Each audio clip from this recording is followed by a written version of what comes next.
हाँ जी, तो देखो आज अपन स्टार्ट करने जा रहे हैं गार। गार का फुल फॉर्म क्या है? जनरल एंटी अवॉइडेंस रूल, ठीक है ना। गार का फुल फॉर्म क्या है? General anti avoidance rule. गार को स्टार्ट करने से पहले आपको जो है तीन टर्मिनोलॉजी समझनी पड़ेगी। एक होता है टैक्स इवेजन, एक होता है टैक्स अवॉइडेंस और एक होता है टैक्स प्लानिंग। सबसे पहले अपन समझते हैं टैक्स प्लानिंग का मतलब क्या है। टैक्स प्लानिंग का सिंपल सा मतलब ये है कि भाई जो इनकम टैक्स एक्ट है उसने आपको कुछ इंसेंटिव्स दे रखे हैं, ठीक है ना। अगर आप क्या करते हो उन इंसेंटिव्स का यूज करके अपना टैक्स क्या करते हो, कम करते हो, तो उसको क्या कहा जाता है? उसको कहा जाता है टैक्स प्लानिंग। फॉर एग्जाम्पल सरकार ने कहा कि भाई अगर आप लाइफ इंश्योरेंस पॉलिसी लोगे तो हम आपको जो है 80C के अंदर क्या करेंगे? डिडक्शन देंगे। इसका मतलब क्या है कि भाई आपको जो है क्या मिलेगा? आपकी इनकम में से डिडक्शन मिलेगा, देयरफॉर आप क्या कर रहे हो? अपना टैक्स बचा रहे हो। तो टैक्स प्लानिंग क्या होता है? Tax planning is a situation where the tax payer क्या करता है? एडवांटेज लेता है ऑफ अ फिजिकल इंसेंटिव। अच्छा, offer to him by the tax legislation. तो इनकम टैक्स एक्ट ने क्या करा है? फिजिकल इंसेंटिव दिया है by actually complying to the conditions attached to that physical incentive. तो अगर सरकार के द्वारा दिए गए फिजिकल इंसेंटिव्स को आप क्या करते हो? यूज करते हो, उसको यूज करके अपनी इनकम कम करते हो, देयरफॉर आप जो है अपना टैक्स बचाते हो, तो उसको कहा जाता है टैक्स प्लानिंग। अच्छा, लेटर से सपोज आपने क्या करा? आपने जो है 10 डबल ए का डिडक्शन ले रहे हो, ठीक है ना।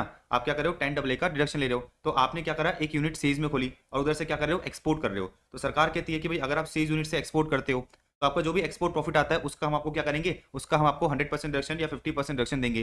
तो अगर आप क्या कर रहे हो? अगर आप जो है सेज में यूनिट खोलते हो एंड सेज में यूनिट खोलने के बाद अपना जो प्रॉफिट है उसका क्या करते हो? उसका जो है डिडक्शन ले लेते हो, तो उसको क्या कहा जाएगा? उसको कहा जाएगा टैक्स प्लानिंग। लॉजिकली बात समझ में आ गई? तो टैक्स प्लानिंग का मोटा मोटा मतलब ये है कि भाई सरकार के द्वारा ऑफर करे गए फिजिकल इंसेंटिव्स को यूज करके आप क्या कर रहे हो? टैक्स बचा रहे हो। एक होता है टैक्स इवेजन एक होता है टैक्स इवेजन। टैक्स इवेजन का मतलब क्या है? टैक्स इवेजन का मतलब ये है कि भाई आप फ्रॉड करके क्या कर रहे हो? अपना टैक्स कम कर रहे हो। तो tax evasion is generally the result of illegality, suppression, misrepresentation and fraud. क्या मतलब है? भाई करंट ईयर में आपने क्या करा? करंट ईयर में जो है आपका प्रॉफिट है 1 लाख रुपीज का। करंट ईयर में आपका प्रॉफिट है 1 लाख रुपीज का। आपने अपनी वाइफ को क्या करा? सैलरी दिखा दी। आपने जो है क्या करा? अपनी वाइफ को जो है अननेसेसरी जो है सैलरी दिखा दी, जिसकी मार्केट वैल्यू 20,000 होनी चाहिए थी, लेकिन आपने सैलरी दिखाई कितने की? 60,000 की। देखो आपने क्या करा? आपने फ्रॉड करके अपना प्रॉफिट कम कर लिया। आपने फ्रॉड करके क्या करा? अपना प्रॉफिट कम करा, तो उसको अपन क्या कहते हैं? उसको अपन कहते हैं टैक्स इवेजन। अच्छा, एक टर्मिनोलॉजी आती है टैक्स अवॉइडेंस। टैक्स अवॉइडेंस का मतलब क्या है? टैक्स अवॉइडेंस का मतलब ये है कि भाई आप जो है कुछ ऐसा काम कर रहे हो, आप जो है कुछ ऐसा काम कर रहे हो जो दो इलीगल नहीं है, जो इलीगल नहीं है, लेकिन लेकिन लेकिन लेकिन उसकी वजह से क्या हो रहा है? उसकी वजह से जो है आप अपना टैक्स बचा रहे हो। तो देखो क्या दे रखा है। टैक्स अवॉइडेंस का मतलब क्या है? It is the result of actions, ठीक है ना, taken by the SSC. SSC कुछ ऐसा काम कर रहा है, नन ऑफ विच या फिर no combination of which is illegal और फॉरबिडन बाय लॉ और इटसेल्फ। तो ये लोग क्या कहना चाह रहे हैं कि भाई आप कुछ ऐसा काम करने जा रहे हो, ठीक है ना, या फिर आप कुछ ऐसा काम कर रहे हो जो ऑल दो इलीगल नहीं है, जो ऑल दो इलीगल नहीं है, लेकिन आपका पर्पस क्या है? आपका पर्पस है टैक्स बचाना। आपका पर्पस है क्या करना? टैक्स बचाना। देखो इसका मैं आपको एक एग्जांपल बताता हूँ। टैक्स अवॉइडेंस का जो है मैं आपको मस्त एग्जांपल बताता हूँ, आ जाओ। अपने पास एग्जांपल 2 है, देखो समझना। ये इंडिया कंट्री है और ये है केन्या। दो कंट्री समझ में आई? एक इंडिया है, एक केन्या है। अच्छा, इंडिया में एक कंपनी है टाटा स्टील लिमिटेड। अच्छा, केन्या में एक कंपनी है फ्यूजी इनकॉर्पोरेशन, ठीक है ना। केन्या में एक कंपनी है फ्यूजी इनकॉर्पोरेशन। अच्छा सुनो, अब मेरी बात बड़ी ध्यान से समझना। इंडिया और केन्या के बीच में क्या हो रखा है? डीटीडब्ल्यू हो रखा है। इंडिया और केन्या के बीच में डीटीडब्ल्यू हो रखा है। अच्छा, डीटीडब्ल्यू मुझे क्या कहता है? डीटीडब्ल्यू मुझे ये कहता है कि भाई अगर केन्या के किसी पर्सन ने इंडियन कंपनी के शेयर्स बेचे हैं, केन्या के किसी पर्सन ने इंडियन कंपनी के शेयर्स बेचे हैं, तो वो बेसिकली केन्या में ही टैक्सेबल होंगे, इंडिया में टैक्सेबल नहीं होंगे। वापस समझना। डीटीडब्ल्यू मुझे ये कहता है कि भाई केन्या के किसी पर्सन ने इंडियन कंपनी के अगर शेयर्स बेचे हैं, ठीक है ना, तो वो केन्या में ही टैक्सेबल होंगे, इंडिया में टैक्सेबल नहीं करे जाएंगे। कंडीशन क्या है? केन्या में कब टैक्सेबल होंगे? कंडीशन ये है कि जो ट्रांसफरर है उसके पास क्या है? Up to 10% of the equity capital है इंडियन कंपनी का। पढ़े देखो।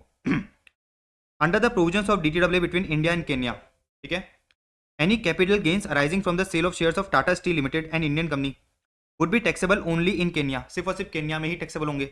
अगर ट्रांसफरर जो है is a resident of Kenya, मतलब जो ट्रांसफर कर रहा है वो केन्या का रेसिडेंट है, and holds not more than 10% equity capital of the Indian company. तो मोटा मोटा क्या बोल रहा है ये कि अगर कोई एनआर इंडियन कंपनी के शेयर्स बेचता है, ठीक है ना, तो वो केन्या में ही टैक्सेबल होंगे, इंडिया में टैक्सेबल नहीं होंगे। केन्या में ही टैक्सेबल होंगे, इंडिया में टैक्सेबल नहीं होंगे। कंडीशन क्या है कि जो ट्रांसफरर है उसके पास क्या है? Up to 10% equity share capital है किसका? इंडियन कंपनी के शेयर्स का। बात समझ में आ गई? अब देखो क्या दे रखा है। अगर ट्रांसफरर जो है, however where the transferor holds more than 10% interest in the capital stock of the company, then such capital gain shall be taxable in India. तो मैंने आपको ये बताया कि भाई अगर केन्या को कोई रेसिडेंट इंडियन कंपनी के शेयर्स बेचता है और उसके पास अप टू 10% है, अप टू 10% शेयर्स हैं, तो केन्या में टैक्सेबल होंगे, इंडिया में टैक्सेबल नहीं होंगे। अच्छा 10% से ज्यादा शेयर्स हैं, लेट अस से सपोज ये फ्यूजी इनकॉर्पोरेशन के पास टाटा स्टील लिमिटेड के जो है 20% शेयर्स हैं, ठीक है ना, 20% इक्विटी कैपिटल किसके पास है, फ्यूजी इनकॉर्पोरेशन के पास है। तो उस केस में जो कैपिटल गेन्स होगा वो केन्या में टैक्सेबल नहीं होगा, कहां पर टैक्सेबल होगा, इंडिया में टैक्सेबल होगा। मेरी बात समझ में आई? अब सुनना मेरी बात। फ्यूजी इनकॉर्पोरेशन को क्या करना था, टाटा स्टील लिमिटेड में जो है क्या करना था, 18% इन्वेस्टमेंट करना था। फ्यूजी इनकॉर्पोरेशन को टाटा स्टील के अंदर क्या करना था, 18% इन्वेस्टमेंट करना था। अब मुझे आप एक चीज बताओ, अगर फ्यूजी इनकॉर्पोरेशन क्या करती है, डायरेक्टली टाटा स्टील में जो है 18% इन्वेस्टमेंट करती है, फिर बाद में जाके अगर ये शेयर्स बेचेगी तो केन्या में टैक्सेबल नहीं होगा, कहां पर टैक्सेबल होगा, इंडिया में टैक्सेबल हो जाएगा, मतलब इंडिया में टैक्स देना पड़ेगा। तो फ्यूजी इनकॉर्पोरेशन ने क्या करा, केन्या में 200% सब्सिडीज बनाई। केन्या के अंदर क्या करा, 200% सब्सिडीज बनाई, जिसका नाम क्या है, Jama Incorporation and Kama Incorporation. तो फ्यूजी इनकॉर्पोरेशन ने क्या करा, 100% सब्सिडीज बनाई, Jama Incorporation and Kama Incorporation. अब समझना, जामा ने क्या करा, जामा ने 9% शेयर्स लिए किसके, जामा ने 9% शेयर्स लिए टाटा स्टील लिमिटेड के। कामा ने क्या करा, कामा ने भी जो है 9% शेयर्स लिए किसके, टाटा स्टील लिमिटेड के। अब मुझे एक चीज बताओ, जामा के पास कितने शेयर्स हैं, 9% शेयर्स हैं। अगर जामा इनकॉर्पोरेशन क्या करती है, फ्यूचर में इन 9% शेयर्स को बेचती है, तो क्या होगा, सीधी सी बात है, इंडिया में टैक्सेबल नहीं होगा, केन्या में टैक्स लगेगा। इंडिया में टैक्सेबल नहीं होगा, क्या होगा, केन्या में टैक्स लगेगा। मतलब इंडिया में जो है, इंडिया में अपन क्या कर रहे हैं, कैपिटल गेन टैक्स लायबिलिटी को अवॉइड कर रहे हैं। इसी तरह से कामा कामा क्या करती है, इन 9% शेयर्स को बेचती है, तो इंडिया में टैक्स नहीं लगेगा, कहां पे टैक्स लगेगा, जो है केन्या में टैक्स लगेगा। अब मेरी बात बड़ी ध्यान से समझना, फ्यूजी इनकॉर्पोरेशन ने क्या करा, फ्यूजी इनकॉर्पोरेशन ने जो है इंडिया में टैक्स बचाने के लिए क्या करा, 200% सब्सिडीज बनाई, 200% सब्सिडीज बनाई, एंड जो उसको 18% इन्वेस्टमेंट करना था, 9% जो है जामा के थ्रू करा और 9% कामा के थ्रू करा। तो बेसिकली यहाँ पर ये जो फ्यूजी इनकॉर्पोरेशन है, इसका पर्पस क्या है, इसका पर्पस ये है कि जो डीटीडब्ल्यू है, जो डीटीडब्ल्यू के प्रोविजंस है, उसको मिसयूज करके क्या कर रहा है, उसको मिसयूज करके इंडिया में टैक्स बचा रहा है, उसको मिसयूज करके क्या कर रहा है, इंडिया में टैक्स बचा रहा है। तो सरकार ने ये कहा कि जब आप क्या कर रहे हो, कोई ऐसा काम कर रहे हो जो ऑल्दो इलीगल नहीं है। अब मुझे एक चीज बताओ, फ्यूजी इनकॉर्पोरेशन ने केन्या में क्या करी, 100% सब्सिडी बनाई। भैया कोई इलीगल काम है क्या, अरे भाई कोई इलीगल काम नहीं है, आप कितनी भी सब्सिडी से बनाओ, आप कितनी भी सब्सिडीज बनाओ, उससे क्या फर्क पड़ता है। तो हमने ये देखा कि भाई ये फ्यूजी इनकॉर्पोरेशन ने क्या करा है, 100% सब्सिडीज बनाई है, एंड उनके थ्रू क्या करा है, इंडियन कंपनी में इन्वेस्टमेंट करा है। तो इसका पर्पस क्या था, टैक्स को बचाना। इसका पर्पस था इंडिया में जो टैक्स है, इंडिया में जो कैपिटल टैक्स लायबिलिटी है, उसको बचाना। तो इसने जो काम करा है वो क्या है, वो ऑल्दो इलीगल नहीं है, लेकिन इसका पर्पस क्या था, इसका पर्पस था कि डीटीडब्ल्यू के प्रोविजंस को मिसयूज करके क्या करे, इंडिया में टैक्स बचा ले। तो हम क्या बोलेंगे, हम जो है इधर गार इन्वोक करेंगे, जनरल एंटी अवॉइडेंस रूल। हम क्या करेंगे, हम इधर जो है गार इन्वोक करेंगे, जनरल एंटी अवॉइडेंस रूल, और हम इसको ये बताएंगे कि भाई देखो आपका पर्पस क्या था, आपका पर्पस था टैक्स बचाना। तो डीटीडब्ल्यू में जो दे रखा है ना, हम जो है उसको नहीं मानेंगे, गार इन्वोक करके ये जो सब्सिडीज हैं, इन दो सब्सिडीज ने जो क्या करा है, इन दो सब्सिडीज ने जो बेसिकली क्या करा है, 99% शेयर्स बेचे हैं, वो इंडिया में क्या कर दिए जाएंगे, वो इंडिया में टैक्सेबल कर दिए जाएंगे। ठीक है, तो मैंने आपको प्रोविजन बताया था डीटीडब्ल्यू में, क्या बताया था कि भाई अगर इंडिया ने किसी कंट्री के साथ डीटीडब्ल्यू कर रखा है, तो इनकम टैक्स एक्ट और DTW whichever is beneficial apply होता है ना, लेकिन मैं आपको उधर एक चीज बताई थी, ठीक है ना, एक्सेप्शन क्या है, गार का है। इसका मतलब क्या है, इसका मतलब ये है कि भाई अगर आप डीटीडब्ल्यू के प्रोविजंस को मिसयूज कर रहे हो, और हमें पता चल गया कि भाई आपका जो ऑब्जेक्ट था वो टैक्स को अवॉइड करना था, तो हम क्या करेंगे, गार को इन्वोक करेंगे, जनरल एंटी अवॉइडेंस रूल को इन्वोक करेंगे, और जो आपने ये ट्रांजेक्शन करा है उसको हम जो है मानेंगे नहीं। मतलब बेसिकली जामा इनकॉर्पोरेशन और कामा इनकॉर्पोरेशन को हम क्या करेंगे, डिसरिगार्ड करेंगे। Jama Incorporation and Kama Incorporation को हम डिसरिगार्ड करेंगे, एंड जो इन्होंने 99% शेयर्स बेचे हैं, वो इंडिया में ही क्या कर दिए जाएंगे, टैक्सेबल कर दिए जाएंगे। लॉजिकली पूरा फंडा समझ में आ रहा है। तो आपको जो है ये एग्जांपल समझ में आ गया होगा। इसका मतलब क्या है कि भाई जहां पर हमें ये लगेगा कि भाई आप कुछ ऐसा काम कर रहे हो जो ऑल्दो इलीगल नहीं है, लेकिन आपका पर्पस क्या है, टैक्स को अवॉइड करना है, वहां पर अपन क्या करेंगे, गार को इन्वोक करेंगे, एंड गार को इन्वोक करने के बाद हम क्या करेंगे, गार को इन्वोक करने के बाद जो भी आपने ट्रांजेक्शन करा है उसको डिसरिगार्ड कर देंगे, एंड आपकी जो इंडिया में टैक्स लायबिलिटी बननी चाहिए उसको क्या करेंगे, कैलकुलेट करेंगे। तो बात समझ में आई? देखो पढ़ो क्या दे रखा है, वही चीज जो मैंने आपको समझाई वही नीचे दे रखी है। A company Fuji Incorporation being resident in India, उसने क्या करा, इंडिया में इन्वेस्टमेंट करा in Tata Steel Limited through 2 wholly owned subsidies, Jama and Kama, located in Kenya. अच्छा, each subsidy holds 9% share holding in Tata Steel, total adding to 18% of the equity capital of Tata Steel. अच्छा, subsidies ने क्या करा, टाटा स्टील के shares बेचे, और India में कोई टैक्स लगा नहीं, क्योंकि दोनों का जो होल्डिंग था वो 10% तक था। ठीक है ना। अब इसमें बोल रहा है कि भाई can GAAR be invoked to deny the DTW benefit, क्या हम गार को इन्वोक करें, हम कहेंगे बिल्कुल आपको गार को इन्वोक करना पड़ेगा। देखो क्या दे रखा है, above arrangement of splitting investment through 2 subsidiaries appears to be with the intention of obtaining tax benefit under DTAA. Hence arrangement would be treated as impermissible avoidance agreement by invoking GAR. Consequently, DTAA benefit would be denied by ignoring JAMA Incorporation and KAMA Incorporation to subsidies, and therefore जो profit है, जो भी आपका जो ये 99% shares बेचने में profit हुआ है, 18% का जो प्रॉफिट है वो इंडिया में क्या होगा, टैक्सेबल कर दिया जाएगा। इधर तक आपको बात समझ में आई कि टैक्स अवॉइडेंस का मतलब क्या होता है।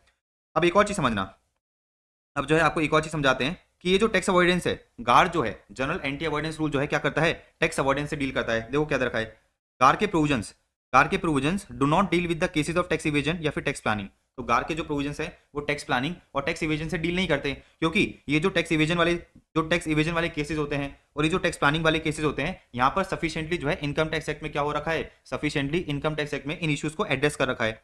फॉर एग्जाम्पल, अगर आप क्या करना चाहते हो, अगर आप फ्रॉड करके जो है बेसिकली अपनी वाइफ को ज्यादा पेमेंट देना चाहते हो सैलरी का, तो मैंने आपको एक सेक्शन पढ़ाया था, मैंने आपको जो है पीजीपी के अंदर एक सेक्शन पढ़ाया था 48(2), जिसमें अगर एओ को लगता है कि भाई आपने फेयर मार्केट वैल्यू से ज्यादा का पेमेंट कराया तो एक्सेस क्या करेगा, वो डिसअलाउ कर देगा।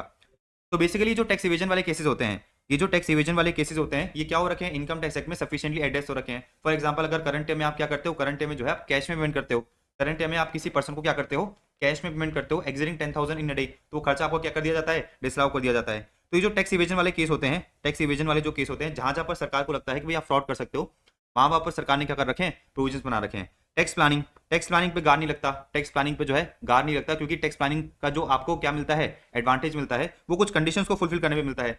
तो अगर इंडिया में आप उन कंडीशंस को फुलफिल करते हो तो ये आपको क्या मिलेगा, तो ये आपको जो है बेसिकली बेनिफिट मिलेगा, फिस्कल इंसेंटिव का जो इनकम टैक्स लॉ ने वो क्या कर रखा है, ऑफर कर रखा है। अब रही बात टैक्स अवॉइडेंस की, तो मैंने आपको बताया कि टैक्स अवॉइडेंस का मतलब क्या होता है कि आप कुछ ऐसा काम कर रहे हो जो इलीगल नहीं है, लेकिन आपका पर्पस क्या था, टैक्स बचाना था। तब सरकार ने कहा कि भाई अगर आप टैक्स अवॉइड करने की कोशिश करोगे तो हम क्या करेंगे, गार को इन्वोक करेंगे। तो सबसे इंपॉर्टेंट पॉइंट क्या है कि भाई गार के provisions do not deal with the cases of tax evasion और अपना जो ये टैक्स प्लानिंग है, इनके केसेस से जो है गार डील नहीं करता। गार किससे डील करता है, टैक्स अवॉइडेंस से डील करता है। मैंने आपको क्या बताया था, मैंने आपको ये बताया था कि भाई टैक्स इवेजन जो है इनकम टैक्स एक्ट में सफिशिएंटली एड्रेस हो रखा है, सरकार ने वेरियस प्रोविजंस बना रखे हैं ताकि आप फ्रॉड किसी भी तरह से ना करो। टैक्स प्लानिंग मैंने आपको बताया कि भाई आप टैक्स प्लानिंग कब कर सकते हो, जब कुछ कंडीशंस फुलफिल करते हो, तो ये आपको क्या मिलेगा, फिस्कल इंसेंटिव का एडवांटेज मिलेगा। तो सबसे इंपॉर्टेंट डिफरेंस क्या है कि जो गार इन्वोक करा जाता है वो कब करा जाता है, जब बेसिकली आप क्या करना चाह रहे हो, टैक्स को अवॉइड करना चाह रहे हो। अब अपन आगे बढ़ते हैं जी, आगे बढ़े। देखो एक और चीज क्या दे रखी है, गार के provisions do not apply with the cases जहां पर there are specific provisions under the act for anti avoidance. क्या कहना चाह रहा है, ये लोग कहना चाह रहे हैं कि भाई अगर एंटी अवॉइडेंस के लिए specific provisions income tax act में ऑलरेडी हैं, स्पेसिफिक प्रोविजन के लिए इनकम टैक्स क्या है, ऑलरेडी है, तो उस केस में जो है अपन गार के प्रोविजन को इन्वोक नहीं करेंगे। फॉर एग्जांपल, अगर आपने क्या करा, किसी रिलेटेड पार्टी को जो है एक्सेस पेमेंट करा, तो मैंने आपको बताया कि सेक्शन 48(2) में एओ क्या कर सकता है, उस एक्सेस को जो है डिसअलाउ कर सकता है।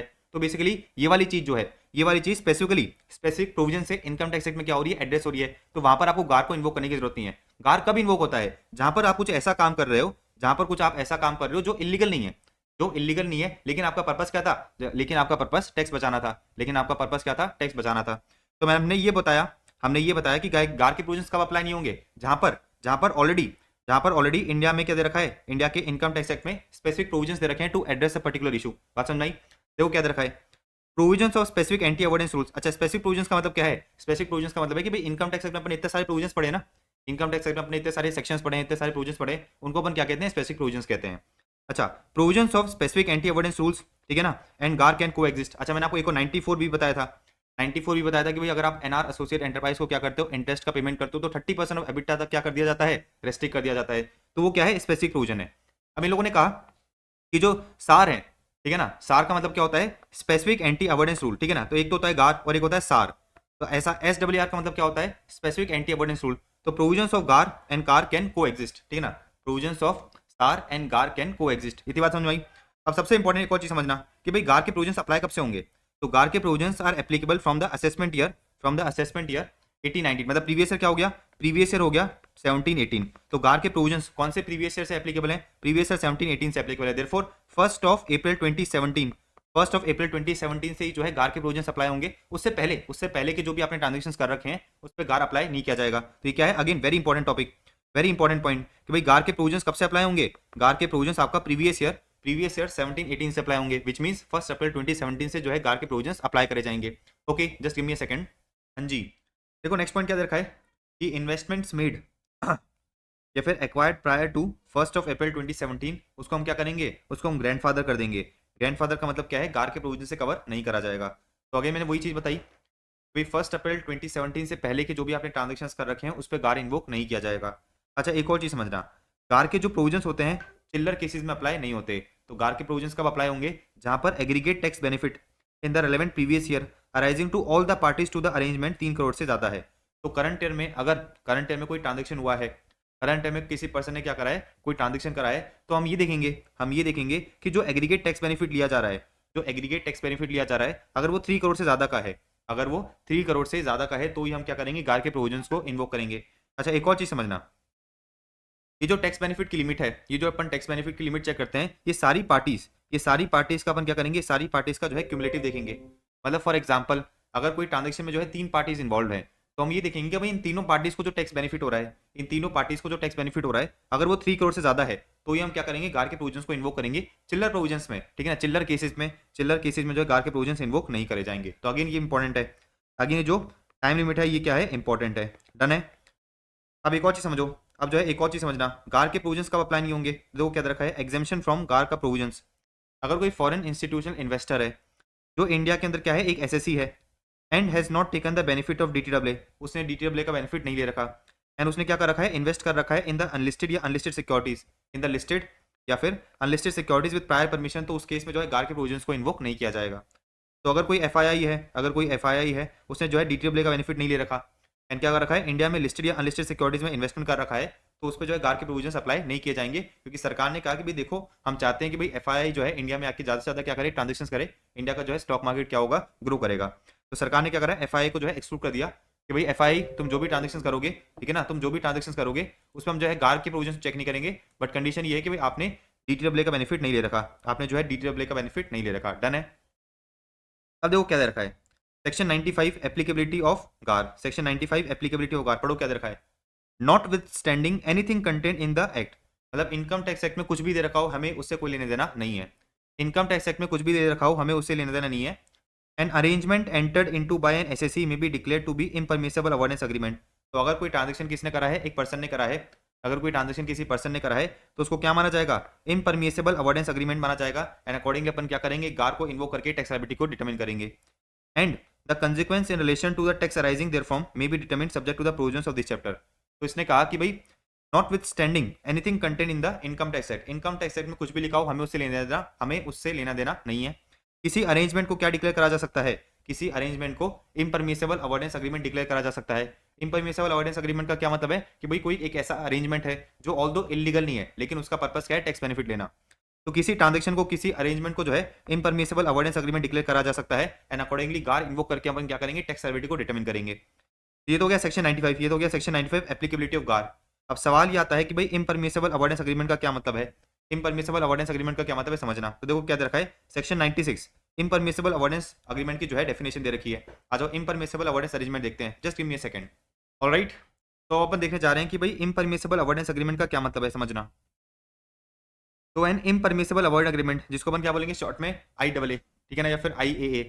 तो IAA मीन्स एन अरेंजमेंट जिसका पर्पस क्या है, टैक्स बेनिफिट लेना है, जिसका पर्पस क्या है, टैक्स बेनिफिट लेना है। And it results in directly और इनडायरेक्टली इन द मिसयूज और abuse of the provisions of the act.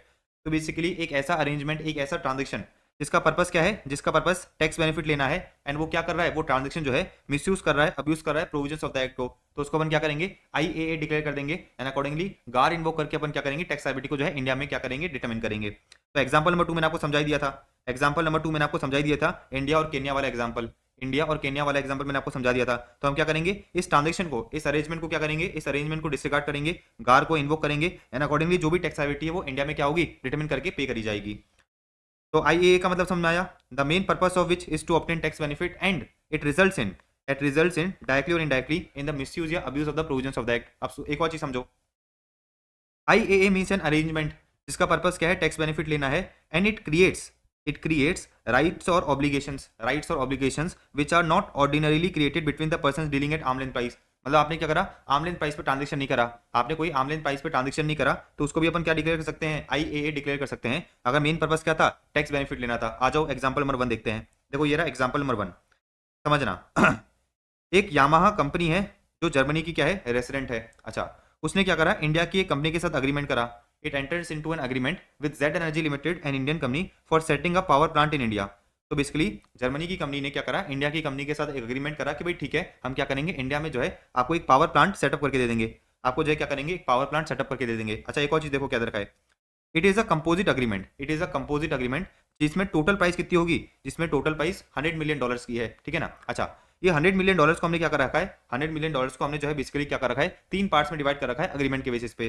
देखो इंडियन कंपनी क्या करेगी, $10 मिलियन देगी for the design of power plant outside India. तो बेसिकली एक फॉरेन कंपनी ने क्या करा है, इंडिया में क्या करा है, इंडिया में पावर प्लांट की डिजाइन की सर्विसेज दी है। क्या होता है, एफटीएस होता है, मैंने आपको बताया भी था एनआर टैक्सेशन में। तो एफटीएस की सर्विसेज दी है, फी फॉर टेक्निकल, ठीक है ना, फी फॉर टेक्निकल सर्विसेज के बदले में इंडियन कंपनी क्या करेगी, $10 मिलियन देगी।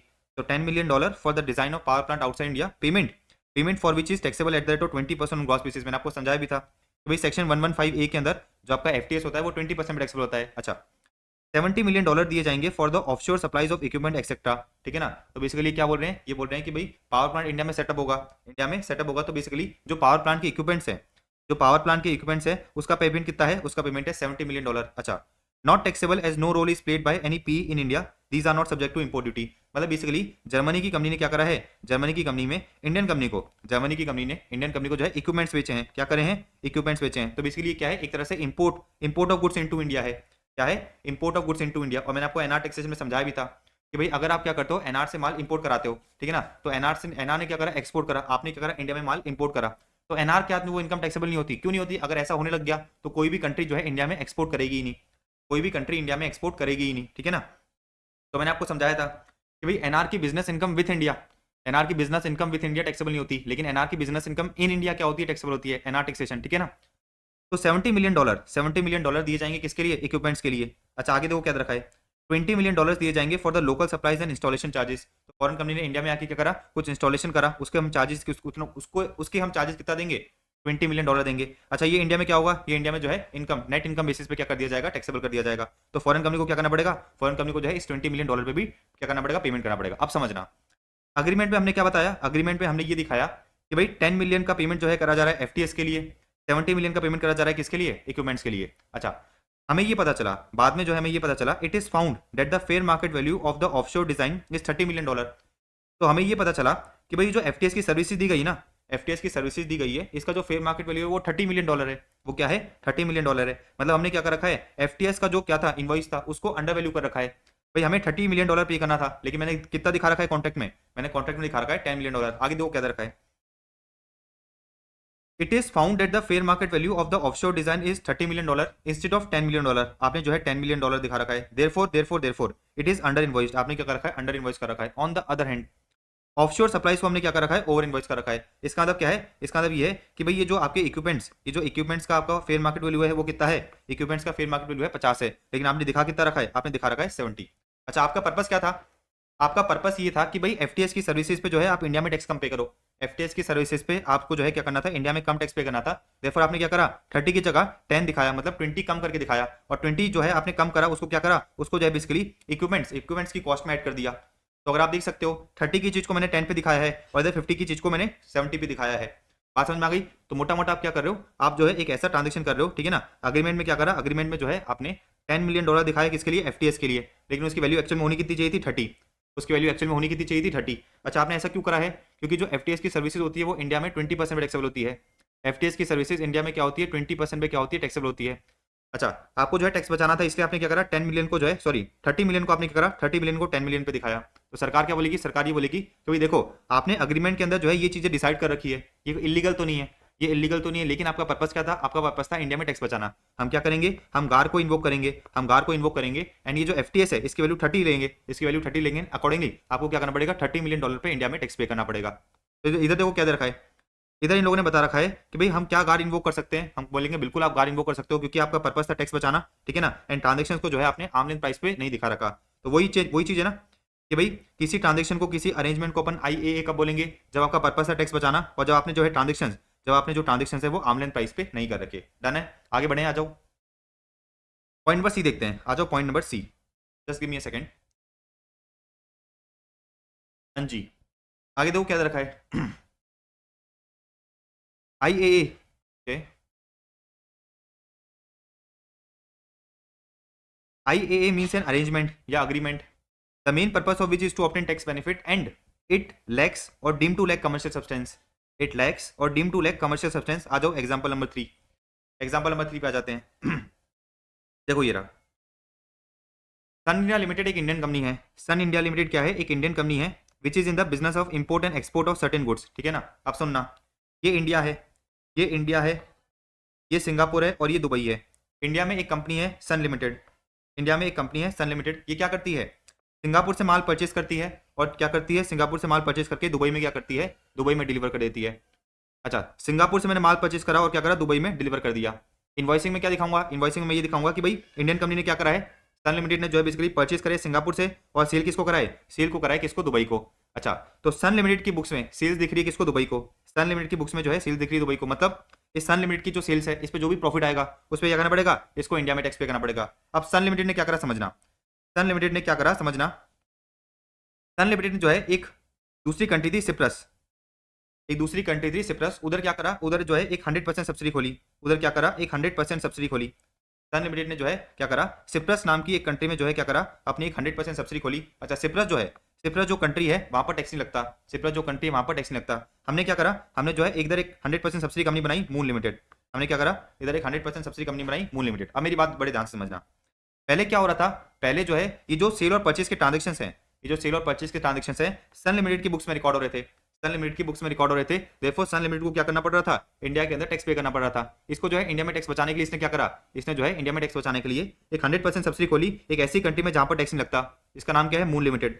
अच्छा, अभी जो सेल और परचेज के ट्रांजेक्शन है ना, ये जो सेल और परचेज के ट्रांजेक्शन है सन लिमिटेड की बुक्स में नहीं दिख रहे। इन लोगों ने क्या करा? इन लोगों ने सेल और परचेज के ट्रांजेक्शन दिखाए मून लिमिटेड में कि भाई मून लिमिटेड ने क्या करा है? सिंगापुर से परचेज करा है और क्या करा है? दुबई को सेल करा है। इसका मतलब क्या है? इसका मतलब ये कि भाई अब ट्रांजेक्शन किसकी बुक में रिकॉर्ड हो रहे हैं? ट्रांजेक्शन जो है मून लिमिटेड की बुक्स में रिकॉर्ड हो रहे हैं। तो बेसिकली आपने इंडिया में टैक्स बचाने के लिए क्या करा? एक ऐसी कंट्री में सब्सिडी बनाई, एक ऐसी कंट्री में सब्सिडी बनाई जहां पर टैक्स नहीं लगता, जहां पर टैक्स नहीं लगता। अब फिर क्या कर रहे हो? फिर जो है उस कंट्री में जो कंपनी आपने इनकॉर्पोरेट करी है उसकी बुक्स में आप क्या कर रहे हो? उसकी बुक्स में जो है आप सेल एंड परचेज दिखा रहे हो। मतलब आप क्या कर रहे हो? कैमोफ्लेज कर रहे हो, सरकार को टोपी बना रहे हो। भाई एक्चुअल में जो ट्रांजेक्शन है उसको फाइनल कौन करता है? इंडिया में बैठी हुई है सन लिमिटेड, लेकिन आप दिखा रहे हो कि भाई सेल और परचेज किसकी बुक्स में हुई है? सेल और परचेज जो है मून लिमिटेड की बुक्स में हुई है। मतलब जो ट्रांजेक्शन के जो इनवॉइसिंग है वो मून लिमिटेड की बुक्स में आ रहा है कि भाई जब सिंगापुर वाली कंपनी ने क्या करा? जब माल बेचा तो उसने जो है दिखाया कि भाई मैंने मून लिमिटेड को बेचा है। अच्छा, मून लिमिटेड जब क्या करा? मून लिमिटेड जब माल बेचा किसको? दुबई वाली को। तो इनवॉइसिंग में किसका नाम होगा? सेलर का नाम होगा मून लिमिटेड। मतलब जो है आप इंडिया में टैक्स बचाने के लिए क्या करते हो? इंडिया में टैक्स बचाने के लिए एक 100% सब्सिडी खोलते हो एक ऐसी कंट्री में जहां पर टैक्स नहीं लगता। अच्छा, इसका मतलब क्या है? इसका मतलब ये है कि भाई आपने एक सब्सिडी खोली है सरकार को टोपी बनाने के लिए। अच्छा, क्या इस कंपनी को खोलना, क्या इस सब्सिडी कंपनी को खोलना कोई कमर्शियल सब्सटेंस रखता था क्या? अरे नहीं रखता था। आपने तो सरकार को टोपी बनाने के लिए क्या करी है? कंपनी खोली है। इसका मतलब क्या है? ये ओपनिंग ऑफ न्यू कंपनी, ठीक है ना। तो opening of new subsidiary in tax haven country क्या है? बेसिकली आप जो है क्या करना चाह रहे हो? आप जो है सरकार को टोपी बनाना चाह रहे हो। मतलब इट लैक्स कमर्शियल सब्सटेंस। क्या है? It lacks commercial substance. Therefore क्या होगा? गार इन्वोक करा जाएगा। देखो क्या होगा? गार इन्वोक करा जाएगा और हम क्या बोलेंगे? हम ये बोलेंगे कि भाई देखो आपने जो है ये सब्सिडी खोली है इसका कोई कमर्शियल सब्सटेंस नहीं है, ये बस आपने सरकार को टोपी बनाने के लिए क्या करिए? कंपनी खोली है। देयरफॉर ये जो सेल और परचेज के ट्रांजेक्शन हैं, ये जो सेल और परचेज के ट्रांजेक्शन हैं सन लिमिटेड के हाथ में इंडिया में टैक्सेबल होंगे। बात समझ आ गई? अब पढ़ लो एग्जांपल। सन लिमिटेड क्या है? सन लिमिटेड एक इंडियन कंपनी है which is in the business of import and export of certain goods. अच्छा, ये क्या करती है? गुड्स परचेज करती है सिंगापुर से और क्या करती है? दुबई में बेचती है। इसने क्या करा? एक 100% सब्सिडी खोली कहां पर? मून लिमिटेड सिप्रस में, जहां पर टैक्स नहीं लगता। अब देखो क्या रखा है? डायरेक्टर ऑफ सन लिमिटेड क्या करता है? इंडिया में बैठ के कॉन्ट्रैक्ट को फाइनल करते हैं, लेकिन डॉक्यूमेंटेशन दिखाते हैं कि भाई परचेज एंड सेल कहां से हुआ है? परचेज एंड सेल जो है मून इनकॉर्पोरेशन ने करा है। अच्छा, फिर देखो क्या रखा है? गुड्स मूव फ्रॉम सिंगापुर, ठीक है ना, डायरेक्टली टू दुबई। तो सिंगापुर से डायरेक्टली माल जो है दुबई में चला जाता है और हम दिखा रहे हैं कि भाई जो ये इनवॉइसिंग है ये मून लिमिटेड कर रही है। Day to day management operations are carried out in India. आगे देखो क्या रखा है? ट्रांजेक्शन हमने जो है मून इनकॉर्पोरेशन में क्या करे? रिकॉर्ड करे। ट्रांजेक्शन हमने क्या करे? मून इनकॉर्पोरेशन में रिकॉर्ड करे। अच्छा, तो transactions are recorded in the books of Moon Incorporation in Cyprus, ठीक है। अब देखो क्या रखा है? Where the profits are exempt as per DTW, where the profits are exempt as per DTW. तो आपने क्या करा? आपने जो है बेसिकली मून इनकॉर्पोरेशन एक जो है टैक्स हेवन कंट्री में खोला और उधर से क्या दिखा रहे हो? उधर से जो है डॉक्यूमेंटेशन दिखा रहे हो परचेज एंड सेल का, ताकि इंडिया में आप क्या कर सको? आप जो है इंडिया में टैक्स बचा सको। तो सरकार ने कहा कि भाई अगर आप ऐसा करते हो, ठीक है ना, तो हम क्या करेंगे? गार को इन्वोक करेंगे, यानी जो सेल का ट्रांजेक्शन है ये क्या होगा? इंडिया में जो है टैक्सेबल करा जाएगा। बात समझ में आ गई? अब इंटरप्रिटेशन पढ़ो इसका। देखो क्या रखा है? Company is camouflaging sale and purchase transaction as Cyprus based transaction. सरकार जो है, सरकार को आप क्या कर रहे हो? सरकार को जो है टोपी बना रहे हो, सरकार को ये कह रहे हो कि भाई ये जो सेल एंड परचेज के ट्रांजेक्शन हैं सिप्रस में हुए हैं। अच्छा, by this arrangement Sun Limited has obtained a tax benefit there was no need to set up a subsidiary in Moon Incorporation in Cyprus. ये लोग कहना चाह रहे हैं कि भाई सन लिमिटेड ने इंडिया में टैक्स बचा लिया। अच्छा, कोई जरूरत थी नहीं, कोई जरूरत थी नहीं कि भाई आप जो है क्या करो सिप्रस में एक सब्सिडी कंपनी खोल लो। अरेंजमेंट लैक्स कमर्शियल सब्सटेंस, ठीक है ना। हम क्या करेंगे, हम जो है डीटीडब्ल्यू को इग्नोर करेंगे एंड प्रॉफिट्स को क्या करेंगे, प्रॉफिट्स को जो है इंडिया में टैक्सेबल कर दिया जाएगा। प्रॉफिट्स को जो है इंडिया में क्या कर दिया जाएगा, टैक्सेबल कर दिया जाएगा अप्लाइंग गार। लॉजिकली पूरी बात समझ में आ गई। तो बेसिकली आपका पर्पस क्या था, आपका पर्पस था कि भाई जो इंडिया के ट्रांजेक्शन है उनको जो है आप क्या करो सिप्रस बेस्ड ट्रांजेक्शन दिखाओ एंड अकॉर्डिंगली इंडिया में टैक्स बचा लो। तो सरकार ने कहा अगर आपने ऐसा अरेंजमेंट कर रखा है तो इंडिया और सिप्रस के बीच में कोई भी डीटीडब्ल्यू एंटर हो रखा हो हम उसको क्या करेंगे, उसको इग्नोर करेंगे। डीटीडब्ल्यू में कुछ भी लिख रखा हो हम उसको इग्नोर करेंगे। गार इन्वोक करके, गार इन्वोक करेंगे अपन, क्या करेंगे गार इन्वोक करके जो है इंडिया में टैक्स लायबिलिटी को डिटरमिन करा जाएगा। लॉजिकली समझ में आ गई बात। तो मैंने ये देखा कि भाई आईएए को जो है, आईएए का मतलब क्या होता है, अरेंजमेंट जिसका मेन पर्पस क्या है, टैक्स बेनिफिट लेना, ठीक है ना। And it lacks commercial substance or deem to lack commercial substance. अच्छा, एक और चीज देखो क्या दे रखा है, देखो पॉइंट नंबर डी क्या दे रखा है पॉइंट नंबर डी पढ़ते हैं अपन। An IAA means an arrangement, the main purpose of which is to obtain tax benefit and it is entered into or carried out by a means or in a manner। मतलब आपने transaction को इस तरह से करा है which is not ordinarily employed for bona fide purposes। तो उस केस में क्या मान लिया जाएगा, उस केस में इस अरेंजमेंट को क्या माना जाएगा, उस केस में इस अरेंजमेंट को इम्परमिसिबल अवॉइडेंस एग्रीमेंट माना जाएगा। डन है, इजी है। नेक्स्ट पॉइंट देखो क्या दे रखा है, अरेंजमेंट शैल बी प्रिज्यूम्ड, ठीक है ना, to have been entered into for the purpose of obtaining tax benefit. तो हम जो है अरेंजमेंट को मान लेंगे कि भाई आपने जो है टैक्स बेनिफिट लेने के लिए क्या करा है, ये अरेंजमेंट करा है। अगर द मेन पर्पस, अगर the main purpose of any step in or part of the arrangement is to obtain tax benefit notwithstanding the fact that the main purpose of the whole arrangement is to not obtain the tax benefit. क्या मतलब है समझना, भाई आपने chain of transaction करे हैं, आपने क्या करा है, चेन ऑफ ट्रांजेक्शन करे हैं। इन चेन ऑफ ट्रांजेक्शन में से अगर एक ट्रांजेक्शन का भी पर्पस ये पता चलता है हमें कि भाई आपने ये वाला ट्रांजेक्शन मतलब पार्ट ऑफ द ट्रांजेक्शन या पार्ट ऑफ द अरेंजमेंट आपने क्या करा है, टैक्स बेनिफिट लेने के लिए करा है, तो हम ये प्रिज्यूम कर लेंगे कि भाई आपने पूरा का पूरा अरेंजमेंट क्या करा होगा, टैक्स बेनिफिट लेने के लिए ही करा होगा, unless unless unless unless unless prove to the contrary by the SSC. तो अगर एसएससी प्रूव कर देता है कि भाई देखो हमारा इंटेंशन टैक्स बेनिफिट लेना नहीं था, तो अपन जो है अपन फिर उसको जो है बेसिकली टैक्स अवॉइडेंस अरेंजमेंट नहीं मानेंगे। लॉजिकली बात समझ में आ रही है, वापस पढ़ना कि भाई arrangement shall be presumed unless prove to the contrary by the assessee to have been entered into for the main purpose of obtaining tax benefit. अगर the main purpose of any part of the arrangement, अगर किसी arrangement का part, अगर किसी arrangement का part का purpose क्या है, टैक्स बेनिफिट लेना है, तो हम ये मानेंगे भाई पूरा का पूरा अरेंजमेंट टैक्स बेनिफिट लेने के लिए करा गया होगा, not with standing the fact, notwithstanding the fact that the main purpose of the whole arrangement is not to obtain tax benefit। ठीक है ना। तो भले ही आपने जो ये पूरा का पूरा क्या करा था, चेन ऑफ ट्रांजेक्शन करा था, पूरा का पूरा जो चेन ऑफ ट्रांजेक्शन करा था वो टैक्स बेनिफिट लेने के लिए नहीं करा था, लेकिन अगर किसी पार्ट का इंटेंशन हमें ये पता चलता है कि भाई आपने टैक्स बेनिफिट लेने के लिए करा है, तो हम प्रिज्यूम कर लेंगे, भाई पूरा का पूरा जो ये ट्रांजेक्शन है क्या करा गया होगा, पूरा का पूरा ट्रांजेक्शन टैक्स बेनिफिट लेने के लिए ही करा गया होगा। लॉजिकल बात समझाएंगे आपको। अच्छा, अब मैंने देखो आपको एक चीज बताई थी, मैंने जो है आपको एक चीज बताई थी, ये वाला पॉइंट नंबर सी, कि भाई अगर कोई ट्रांजेक्शन, ठीक है ना, लैक करता है कमर्शियल सब्सटेंस, ठीक है ना, अगर कोई ट्रांजेक्शन लैक करता है क्या, कमर्शियल सब्सटेंस या deem to lack commercial substance, तो उसको क्या मान लिया जाएगा, इम्परमिसिबल अवॉइडेंस एग्रीमेंट मान लिया जाएगा। अब सवाल आता है कि भाई deem to lack commercial substance का क्या मतलब है, deem to lack commercial substance का क्या मतलब है, तो वो अपने को सेक्शन 97 में दे रखा है। देखो ये रहा सेक्शन 97 कि भाई arrangement an arrangement shall be deem to lack commercial substance. तो एक ट्रांजेक्शन, एक अरेंजमेंट कब deem to lack commercial substance माना जाएगा, कब जो है deem to lack commercial substance माना जाएगा, उसके अपन पॉइंट्स पढ़ने जा रहे हैं। पहला पॉइंट पढ़ो, देखो क्या दे रखा है, an arrangement shall be deem to lack commercial substance अगर अगर अगर अगर it involves round trip financing, it involves round trip financing. Example 4 से समझते हैं, आ जाओ एग्जांपल 4 बताते हैं। देखो ये रहा, समझना क्या कह रखा है ये रिलायंस लिमिटेड एक इंडियन कंपनी है, रिलायंस लिमिटेड एक इंडियन कंपनी है, उसने क्या करा, इनकॉर्पोरेट करी a subsidy company Alpha Incorporation in Cyprus, no tax jurisdiction. अच्छा, with the equity of 100 million dollar, इसने क्या करा, देखो एक रिलायंस लिमिटेड कंपनी है, ये रिलायंस लिमिटेड कंपनी है।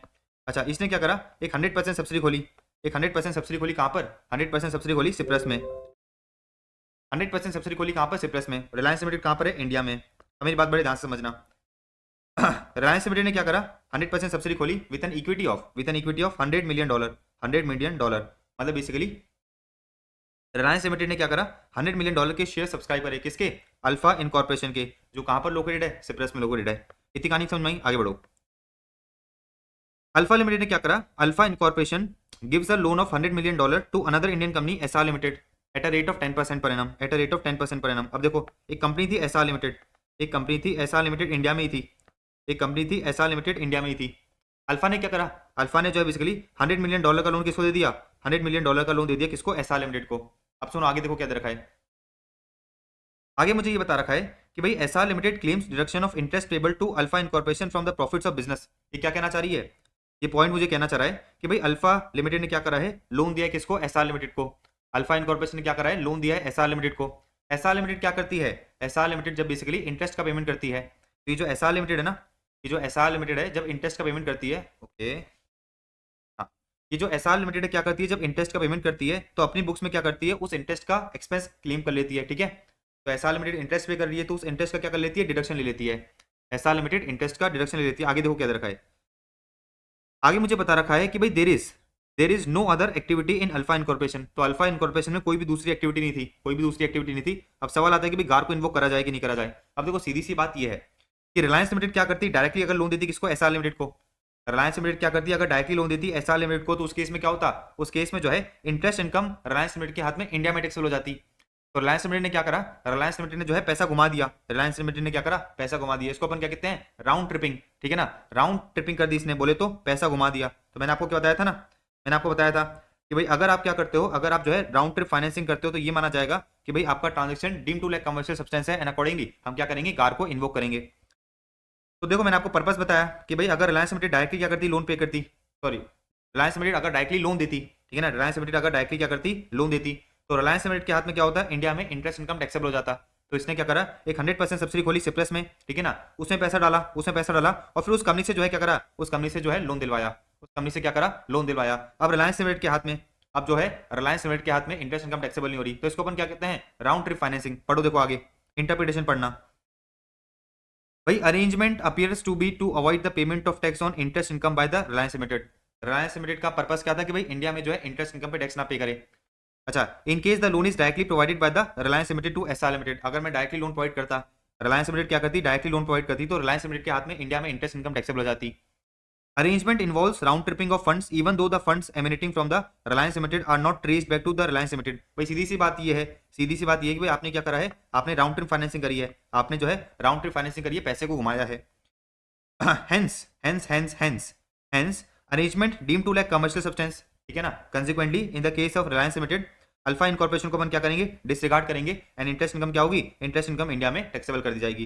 तो मैंने आपको बताया कि भाई ये जो अरेंजमेंट है इसको क्या मान लिया जाएगा, इसको जो है इम्परमिसेबल अवॉइडेंस मान लिया जाएगा, इम्परमिसेबल अवॉइडेंस एग्रीमेंट मान लिया जाएगा। एंड हम क्या करेंगे, गार को इन्वोक करेंगे, और गार इन्वोक करके क्या करेंगे, गार इन्वोक करके हम क्या करेंगे, रिलायंस लिमिटेड के हाथ में इंडिया में जो है इंटरेस्ट इनकम को टैक्सेबल करेंगे। डन है, आगे बढ़ो। An arrangement shall be deemed to like commercial substance अगर अगर अगर अगर it involves round trip financing, ये पॉइंट हो गया। अच्छा, it involves an accommodating party settling और कैंसिलिंग ईच अदर। तो बेसिकली अगर आपने क्या करा है, अगर आपने जो है किसी थर्ड पार्टी को इन्वॉल्व करके, किसी थर्ड पार्टी को जो है इन्वॉल्व करके क्या करा है, कोई ट्रांजेक्शन करा है, एंड थर्ड पार्टी को जो आपने इन्वॉल्व करा है, थर्ड पार्टी को जो आपने क्या करा है, इन्वॉल्व करा है, उसका पर्पस क्या था, उसका पर्पस था टैक्स बेनिफिट लेना। तो उस केस में हम क्या मानेंगे, उस केस में हम ये मानेंगे कि भाई आपका जो ट्रांजेक्शन है, आपका जो अरेंजमेंट है, it deem to like commercial substance, तो it shall be deem to like commercial substance. आगे देखो क्या दे रखा है, an arrangement shall be deem to like commercial substance if it involves elements that have the effect of offsetting or cancelling each other. तो basically आपने कोई ऐसे ट्रांजेक्शंस करे हैं, आपने जो है कोई ऐसे ट्रांजेक्शंस करे हैं जिसका इंपैक्ट क्या आ रहा है, जिसका इंपैक्ट ये आ रहा है कि भाई इनकम भी अराइज हो रही है, एक्सपेंस भी अराइज हो रहा है, तो अल्टीमेटली क्या हो रहा है, अल्टीमेटली इंपैक्ट हो जा रहा है निल। तो किसी ऐसे तरीके से आपने ट्रांजेक्शंस करे हैं जिसकी वजह से आपका जो इनकम है, वो क्या हो जाता है, निल हो जाता है। तो आपने कुछ इस तरह से ट्रांजेक्शंस करे हैं कि लेट अस से सपोज इंडिया में आपकी इनकम भी अराइज हो रही है, एक्सपेंस भी अराइज हो रहा है उतनी अमाउंट का, तो क्या हो रहा है, तो बेसिकली आपका ऑफसेट हो जा रहा है। तो elements that have the effect of offsetting or cancelling each other. आगे देखो क्या दे रखा है, an arrangement shall be deemed to lack commercial substance if it involves transactions which is conducted through one or more persons and disguises value, location, source, ownership या control of funds which is the subject matter of transaction। आ जाओ examples समझते हैं। अच्छा, ये जो examples है ना, ये मैंने नहीं बनाए हैं, ये जो एग्जांपल्स है मैंने नहीं बनाए हैं, आईसीएमएट ने क्या कर रखा है, आईसीएमएट ने जो है ये वाले एग्जांपल्स डाल रखे हैं। आईसीएमएट ने क्या दिया है, आईसीएमएट ने एग्जांपल्स डाले हैं और आपको हिंट दिया है कि भाई अगर हम क्या करेंगे, अगर हम जो है गार में से कुछ क्वेश्चंस पूछेंगे तो इन एग्जांपल्स में से पूछेंगे, तो इन एग्जांपल्स को अच्छे से करके जाना है। ऐसा आईसीए ने क्या करा है, अपने को हिंट दिया है, इसलिए अपन एग्जांपल्स को अच्छे से समझ रहे हैं। देखो एग्जांपल नंबर 5 देखना। एग्जांपल नंबर 5 समझना बहुत आसान है। Dubai DRH is a banking institution in Dubai, ठीक है ना। तो एक बैंक है दुबई में, इधर मैं लिख लेता हूँ कि भाई एक बैंक है, कहाँ पर, एक बैंक है दुबई में। आगे देखो क्या रखा है, दुबई क्या है, दुबई नो टैक्स जुरिस्डिक्शन है, दुबई में टैक्स नहीं लगता। There is a closely held company X in Dubai which is a wholly owned subsidy of another closely held company Y. तो एक एक्स कंपनी है दुबई में और एक वाई कंपनी है इंडिया में। अच्छा, एक्स कंपनी क्या है, एक्स कंपनी जो है 100% सब्सिडी है किसकी, एक्स कंपनी जो है 100% सब्सिडी है वाई की। अच्छा मेरी बात बड़े ध्यान से समझना, अगर एक्स क्या करेगी, डायरेक्टली लोन देगी।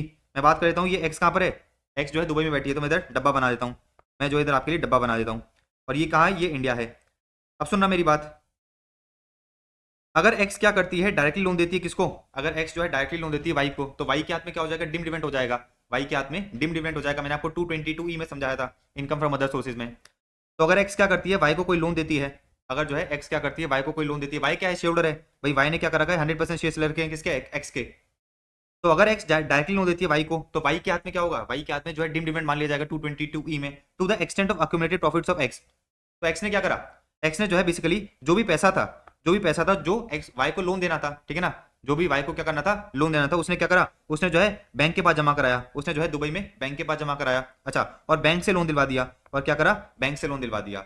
इस केस में हो क्या रहा है, इस केस में हो ये रहा है कि भाई अगर एक्स क्या करती, डायरेक्टली लोन देती वाई को, तो वाई के हाथ में क्या हो जाता, वाई के हाथ में इनकम मान ली जाती 222 में, क्या हो जाता 222 में डिम डिविडेंड मान लिया जाता। तो एक्स ने क्या करा, एक्स ने जो है पैसा बैंक के पास जमा कराया, दुबई की बैंक के पास जमा कराया, और दुबई की बैंक से लोन दिलवा दिया, दुबई की बैंक से लोन दिलवा दिया। अब इस केस में हो क्या रहा है, इस केस में जो है वाई क्या करता है, वाई इस बैंक को इंटरेस्ट पे करता है, और इंटरेस्ट का एक्सपेंस क्लेम कर लेता है, इंटरेस्ट का एक्सपेंस क्लेम कर लेता है। तो अगेन अगेन आपको भी दिख रहा है, अगेन जो है आपको भी दिख रहा है कि भाई अपन क्या कर रहे हैं, अपन जो है बेसिकली टैक्स टैक्स अवॉइड करने की कोशिश कर रहे हैं। अब पढ़ लो, समझ में आ जाएगा। एक्स के पास रिजर्व्स थे, and if it provides a loan, ठीक है ना, to Y, it shall be deemed as dividend under 222। मैंने आपको बता दिया। तो एक्स ने क्या करा, एक्स ने जो है पैसा जमा कराया दुबई की बैंक के पास, एंड दुबई की बैंक ने क्या करा, दुबई की बैंक ने लोन दे दिया किसको, वाई को। अब देखो क्या दे रखा है, India Dubai DTW provides that the interest payment to the Dubai banking company is not taxable in India. तो मैंने आपको ये बताया कि भाई वाई क्या कर रही है, वाई बैंक को इंटरेस्ट पे कर रही है। अब सीधी सी बात है, वाई क्या करेगी, इंटरेस्ट का एक्सपेंस क्लेम कर लेगी। अच्छा, ये जो बैंक है दुबई में, ये जो दुबई में बैंक है, इसने क्या करा है, इसने जो है इसको इंटरेस्ट इनकम हुई है, इसको इंटरेस्ट इनकम हुई है। इंडिया और दुबई का डीटीडब्ल्यू ये कहता है कि इस बैंक को जो इंटरेस्ट इनकम हुई है वो इंडिया में टैक्सेबल नहीं होगी, वो इंडिया में टैक्सेबल नहीं होगी। आगे बढ़ो, सवाल आता है कि भाई गार को इन्वोक कर दिया जाए क्या, हम कहेंगे बिल्कुल गार को इन्वोक करेंगे। क्यों इन्वोक करेंगे, पढ़ो। दिस इज अरेंजमेंट जिसका मेन पर्पस क्या है, जिसका मेन पर्पस है कि भाई हम क्या करें, एक्स के रिजर्व में से पैसा निकाल के किसको दें, वाई को दें।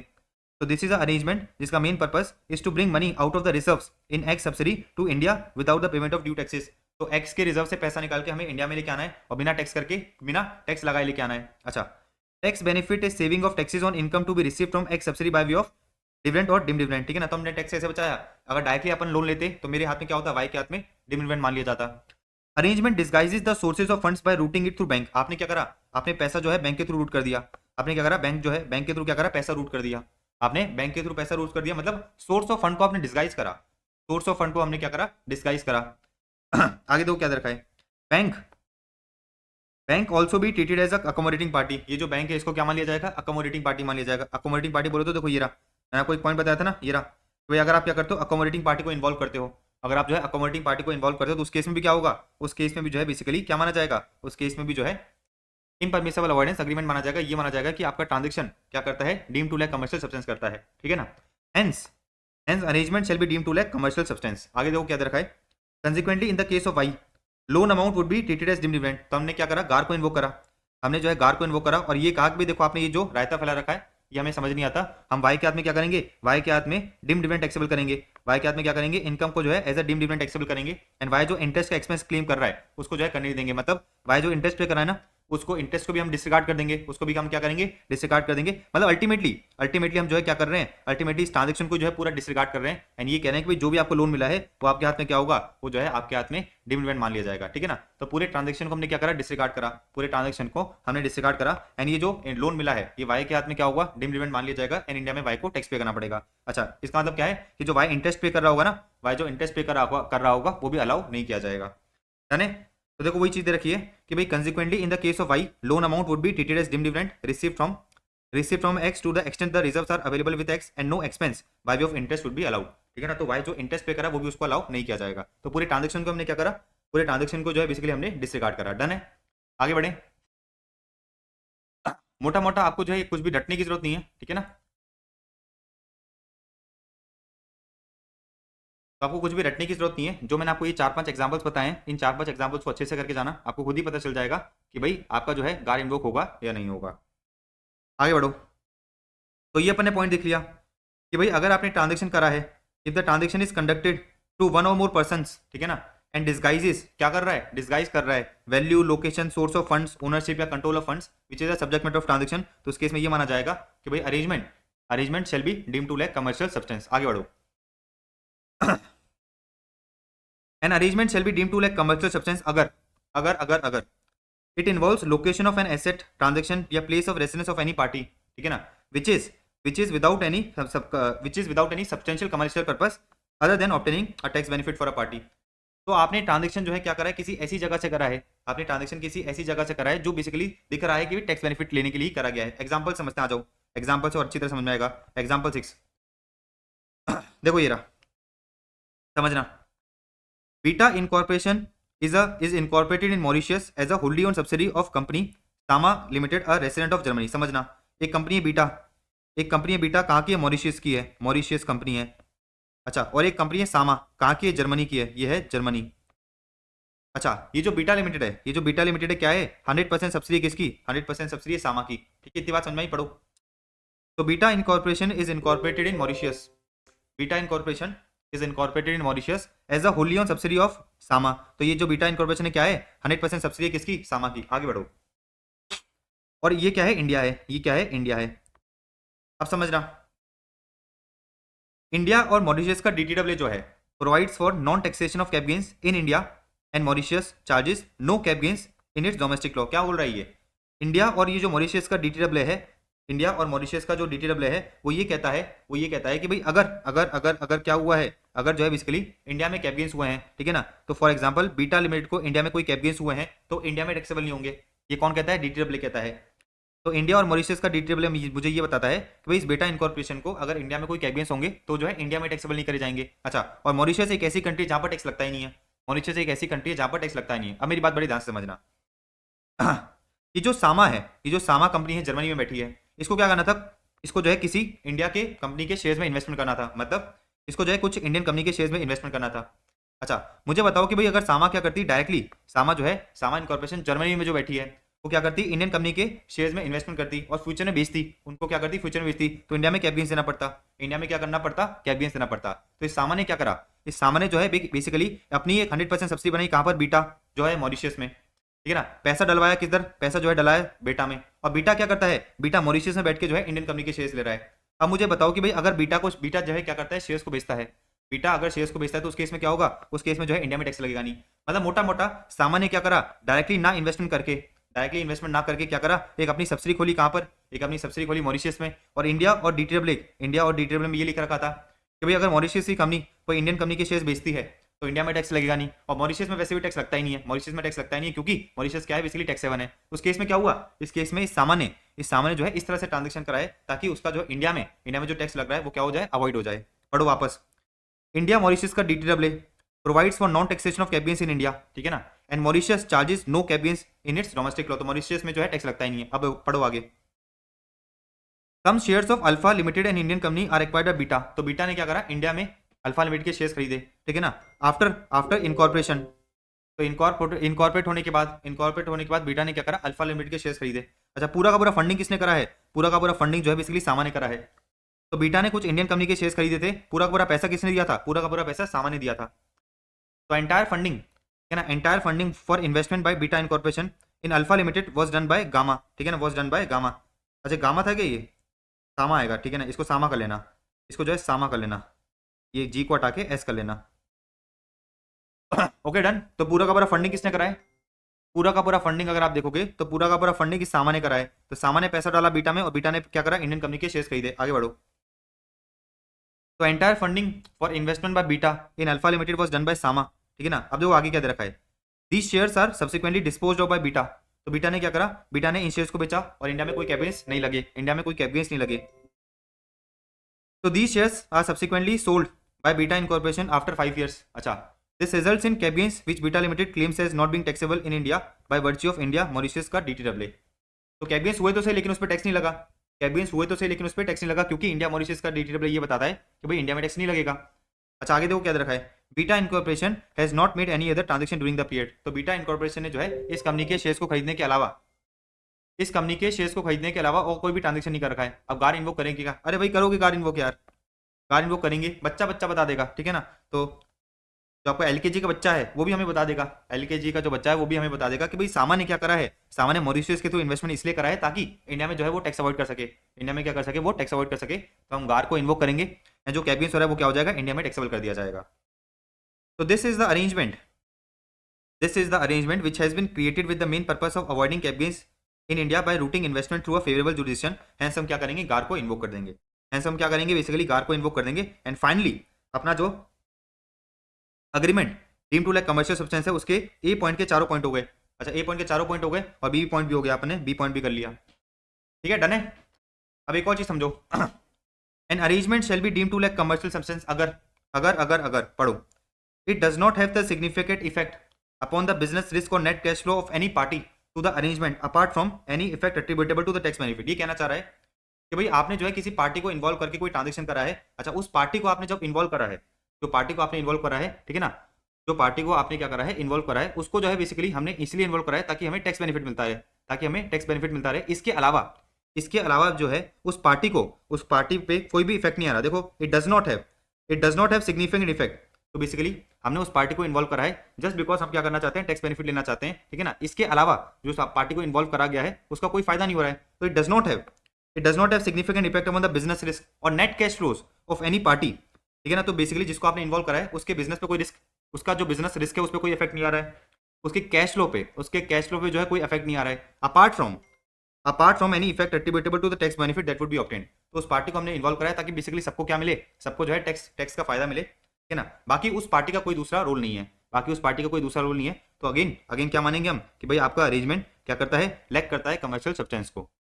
तो मोटा मोटा भी अपन ने ये देख लिया, कि भाई अगर आपका जो अग्रीमेंट है, अगर जो आपका अग्रीमेंट है इम्परमिसेबल अवॉइडेंस अग्रीमेंट हो जाता है तो हम क्या करेंगे, गार को इन्वोक करेंगे और गार को इन्वोक करने के बाद क्या करेंगे, टैक्स लायबिलिटी को इंडिया में जो है क्या करेंगे, डिटरमिन करेंगे। लॉजिक की बात समझ में आ गई? ऑलराइट, आगे बढ़ सकते हैं अपन।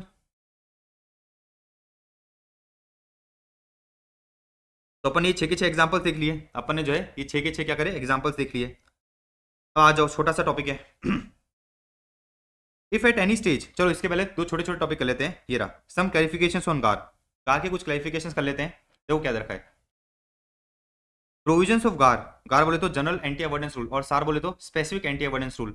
तो provisions of GAAR and SAAR can coexist and are applicable as in the fact and circumstance of the case. तो दोनों जो है साथ साथ में को एग्जिस्ट कर सकते हैं, ठीक है ना, डिपेंडिंग अपॉन द केस। अच्छा, आगे देखो क्या रखा है, in case of avoidance is sufficiently addressed by LOB in the TT. तो डीटीडब्ल्यू जो एंटर हो रखा है, डीटीडब्ल्यू जो एंटर हो रखा है उसके अंदर हमने टैक्स अवॉइडेंस को क्या कर रखा है, सफिशिएंटली एड्रेस कर रखा है। तो फिर गार को इन्वोक करने की जरूरत ही नहीं है, गार को इन्वोक करने की जरूरत ही नहीं है। तो अगर टैक्स अवॉइडेंस को जो है हमने क्या कर रखा है, सफिशिएंटली एड्रेस कर रखा है by limitation of benefit in DT, by limitation of benefit in DT. Limitation of benefit का मतलब क्या है कि भाई डीटीडब्ल्यू का बेनिफिट उन्हीं पर्सन को मिला जाएगा जो कुछ कंडीशन स्पेसिफाइड को फुलफिल करेंगे। तो बेसिकली किसी तरह से आप टैक्स अवॉइड नहीं कर सकते, किसी तरह से आप टैक्स अवॉइड नहीं कर सकते। डीटीडब्ल्यू में जो है इस तरह के आपने क्या कर रखे हैं, इस तरह के प्रोविजंस डाल रखे हैं। तो अगर tax avoidance is sufficiently addressed by LOB, अपन गार को इन्वोक नहीं करेंगे, अपन जो है गार को इन्वोक नहीं करेंगे। पहला पॉइंट आपको समझ में आ गया होगा कि गार एंड सार कैन को एग्जिस्ट, गार एंड सार कैन को एग्जिस्ट मतलब किसी एक पर्टिकुलर केस में सार भी लग सकता है एंड गार भी लग सकता है, मतलब दोनों साथ साथ में लग सकते हैं। अच्छा, मैंने आपको ये बताया था कि भाई अगर आपने 1 अप्रैल 2017 से पहले कोई शेयर्स खरीदे हैं, ठीक है ना, तो उस केस में क्या होता है, उस केस में गार नहीं लगता। अच्छा, आपने 1 अप्रैल 2017 से पहले कुछ शेयर्स खरीदे थे, 1 अप्रैल 2017 के बाद उन्हीं शेयर्स पे आपको बोनस शेयर्स मिल रहा है, या फिर वो जो शेयर्स थे वो स्प्लिट हो गए, तो क्या ये जो आपको बोनस शेयर्स मिले हैं, क्या ये जो आपको 1 अप्रैल 2017 के बाद जो बोनस शेयर्स मिले हैं या फिर जो स्प्लिटेड शेयर्स मिले हैं उन पे गार लगेगा क्या? उसमें भी गार नहीं लगेगा। देखो, shares brought into existence by way of split और bonus issuance in respect of shares acquired prior to 1 April 2017 would also भी एलिजिबल फॉर ग्रैंडफादरिंग। इसका मतलब क्या है, इसका मतलब ये कि उस पर हम गार नहीं लगाएंगे, उस पर जो हम बेसिकली गार नहीं लगाएंगे। अच्छा, एक और चीज समझना, आपके जो लीज कॉन्ट्रैक्ट होते हैं और ये जो लोन अग्रीमेंट होता है, ठीक है ना, ये जो आपकी लीज कॉन्ट्रैक्ट होता है और ये जो आपके लोन अरेंजमेंट होते हैं, ये इन्वेस्टमेंट्स नहीं है। मैंने आपको क्या बताया था, मैंने आपको ये बताया था कि भाई अगर आपने 1 अप्रैल 2017 से पहले कोई इन्वेस्टमेंट्स कर रखे हैं, देखो साफ साफ वर्ड यूज हो रखा है इन्वेस्टमेंट्स। तो अगर आपने 1 अप्रैल 2017 से पहले क्या कर रखा है, 1 अप्रैल 2017 से पहले कोई इन्वेस्टमेंट्स कर रखे हैं, तो उस केस में जो है गार इन्वोक नहीं होता, उस केस में गार इन्वोक नहीं होता। अच्छा, आगे क्या रखा है, आगे मुझे ये बता रखा है कि भाई ये जो लोन कॉन्ट्रैक्ट होते हैं, ठीक है ना, और ये जो लीज कॉन्ट्रैक्ट होते हैं, ये जो लीज कॉन्ट्रैक्ट होते हैं और ये जो लोन कॉन्ट्रैक्ट होते हैं, ये इन्वेस्टमेंट्स नहीं है। इसका मतलब क्या है कि भाई इस पे जो है गार लगा दिया जाएगा। तो lease contracts and loan arrangements are not investments, hence grandfathering is not available. इसका मतलब क्या है कि भाई 1 अप्रैल 2017 से पहले अगर आपने कोई लीज कॉन्ट्रैक्ट कर रखे थे या फिर लोन अरेंजमेंट कर रखा था तो उस पर गार इन्वोक हो जाएगा, उस पर गार इन्वोक हो जाएगा, बिकॉज ये इन्वेस्टमेंट्स नहीं है। अच्छा, गार नॉट अप्लाई, गार को अप्लाई नहीं करेंगे अगर arrangement held as permissible by the authority for advance ruling. तो authority for advance ruling AAR क्या होता है मैंने आपको समझा दिया। तो अगर एएआर के डिसीजन के बेसिस पे कोई ट्रांजेक्शन क्या कर दिया गया है, परमिसेबल कर दिया गया है, कोई अरेंजमेंट जो है परमिसेबल कर दिया गया है, तो उस पर गार अपन नहीं लगाएंगे। Very easy. आगे देखो क्या रखा है, where the court has explicitly considered the tax implication while sanctioning the arrangement, gar will not apply। तो किसी कोर्ट ने बैठ के अरेंजमेंट को फाइनलाइज करते समय सारे के सारे टैक्स इंप्लीकेशन को कंसिडर करा था, मतलब कोर्ट ने कह दिया कि भाई इस तरह का ट्रांजेक्शन या अरेंजमेंट हो सकता है, तो फिर अपन गार नहीं लगाएंगे, फिर अपन जो है गार नहीं लगाएंगे। ठीक है, डन है। तो अगर court has explicitly considered the tax implication while sanctioning the arrangement, गार जो है अपन नहीं लगाएंगे। आगे दो क्या रखा है, GAAR will not interplay with the right of tax payer to select और choose the method of implementing a transaction. तो ये लोग कहना चाह रहे हैं कि भाई एक जो एसएससी है वो ट्रांजेक्शन किस तरह से करना चाहता है, तो ट्रांजेक्शन जो है एक एसएससी जो है ट्रांजेक्शन किस तरह से करना चाहता है वो जो है उसके उसके ऊपर है, मतलब उसको कंप्लीट फ्रीडम है कि वो ट्रांजेक्शन किस तरह से करना चाहता है कर ले। अच्छा, उसने ट्रांजेक्शन कर लिया, फिर उसके इनकम टैक्स अथॉरिटीज को लगता है, फिर इनकम टैक्स अथॉरिटी को लगता है कि भाई ये ट्रांजेक्शन जो है टैक्स अवॉइड करने के लिए करा गया है, फिर हम क्या करेंगे, गार इन्वोक कर लेंगे। इसका मतलब क्या है कि भाई फर्स्ट इंस्टेंस पे ट्रांजेक्शन किस तरह से इंप्लीमेंट करना है वो जो है एसएससी पे क्या है, एसएससी पे जो है पूरा डिपेंड करता है। ठीक है ना, तो एसएससी को पूरा फ्रीडम है कि वो जिस तरह से चाहे ट्रांजेक्शन कर सकता है। अगर बाद में हमें लगता है कि जो इसने ट्रांजेक्शन करा है टैक्स अवॉइड करने के लिए करा है, तो हम क्या करेंगे, बाद में जाके क्या करेंगे, गार को इन्वोक कर देंगे। तो GAAR will not interplay with the right of tax payer to select और choose the method of implementing a transaction. भाई हमने बोला भाई आपको जिस तरह से ट्रांजेक्शन करना है करो, हमें लगा कि भाई आप टैक्स अवॉइड करने के लिए कर रहे हो, तो हम क्या करेंगे, बाद में गार को इन्वोक कर लेंगे। डन है। देखो नेक्स्ट पॉइंट क्या दे रखा है कि भाई गार शैल नॉट बी इन्वोक्ड, गार shall not be invoked merely on the ground that entity is located in a tax efficient jurisdiction। इसका मतलब क्या है कि भाई अगर कोई कंपनी टैक्स एफिशिएंट जुरिस्डिक्शन में लोकेटेड है, लेट अस से सपोज दुबई, अगर कोई कंपनी जो है दुबई में इनकॉर्पोरेटेड है, तो इसका मतलब ये नहीं है कि भाई जो हमेशा ट्रांजेक्शंस करेगी वो टैक्स को अवॉइड करने के लिए करेगी, हो सकता है वो जेन्युइन रीजन की वजह से जो है क्या हुई हो, दुबई में इनकॉर्पोरेट हुई हो। तो अगर jurisdiction of a company is finalise based on non tax commercial considerations, भाई वो दुबई में गई है, ठीक है, वो दुबई में गई है लेकिन टैक्स को जो है अवॉइड करने के लिए नहीं गई है, and the main purpose is not to obtain the tax benefit. ठीक है ना, उसका जो मेन पर्पस था वो टैक्स बेनिफिट को ऑब्टेन करना नहीं था, तो गार अप्लाई नहीं किया जाएगा। तो मतलब मोटा मोटा ये लोग क्या कह रहे हैं, ये लोग कह रहे हैं कि भाई अगर जेन्युइन रीजन है तो उस केस में अपन गार को इन्वोक नहीं करेंगे। आगे देखो क्या रखा है, अगर कमिश्नर ऑफ इनकम टैक्स या फिर अप्रूविंग पैनल ने क्या करा है, has held the arrangement to be permissible in 1 year, तो बेसिकली सीआईटीएफएस ने कह दिया कि भाई ये अरेंजमेंट जो है सही है। अच्छा, and facts and circumstances remain same as per the principle of consistency, GAAR will not be invoked for that arrangement in the subsequent year. तो किसी एक पर्टिकुलर ईयर में सीआईटी ने क्या कहा कि भाई जो ट्रांजेक्शन करा गया है, जो अरेंजमेंट करा गया है वो सही है, ठीक है ना, परमिसेबल है, मतलब आप इसको कर सकते हो। इसका मतलब क्या है कि भाई फ्यूचर ईयर्स में भी आप जो है उस ट्रांजेक्शन पे गार को इन्वोक नहीं कर सकते। भाई सीधी सी बात है, कमिश्नर ने डिसीजन दे दिया, कमिश्नर ने जब डिसीजन दिया होगा, सीआईटी अपील्स ने क्या करा होगा, जब डिसीजन दिया होगा सोच समझ के दिया होगा कि भाई ये जो अरेंजमेंट है टैक्स अवॉइड करने के लिए नहीं करा गया, तो जब टैक्स अवॉइड करने के लिए करा ही नहीं गया है तो फ्यूचर में आपको जो है इस ट्रांजेक्शन में गार इन्वोक करने की जरूरत नहीं है। डन है। अब एक और पॉइंट देखो क्या दे रखा है, क्वेश्चन पढ़ना, will a fund claiming tax DT benefits, tax DT का मतलब क्या है, डीटीडब्ल्यू का बेनिफिट। तो कोई फंड है, कोई फॉरेन फंड है, वो क्या कर रहा है, डीटीडब्ल्यू का बेनिफिट ले रहा है 1 साल में, ठीक है ना, in 1 year, and opting to be govern by the provisions of the act in another year, attract the GAAR provisions, answer है नो। समझना क्या कह रहा है ये, भाई ये मेरा ईयर 1 है और ये है ईयर 2, एक फॉरेन फंड है, उसने क्या करा, ईयर 1 में डीटीडब्ल्यू का बेनिफिट ले लिया। मैंने आपको बताया था ना कि भाई इनकम टैक्स एक्ट और DTW which ever is beneficial जो है क्या कर सकता है, एसएससी चूज कर सकता है। तो फर्स्ट ईयर में क्या कर रहा था, फर्स्ट ईयर में जो है डीटीडब्ल्यू बेनिफिशियल था, तो उसने क्या करा, डीटीडब्ल्यू का बेनिफिट ले लिया।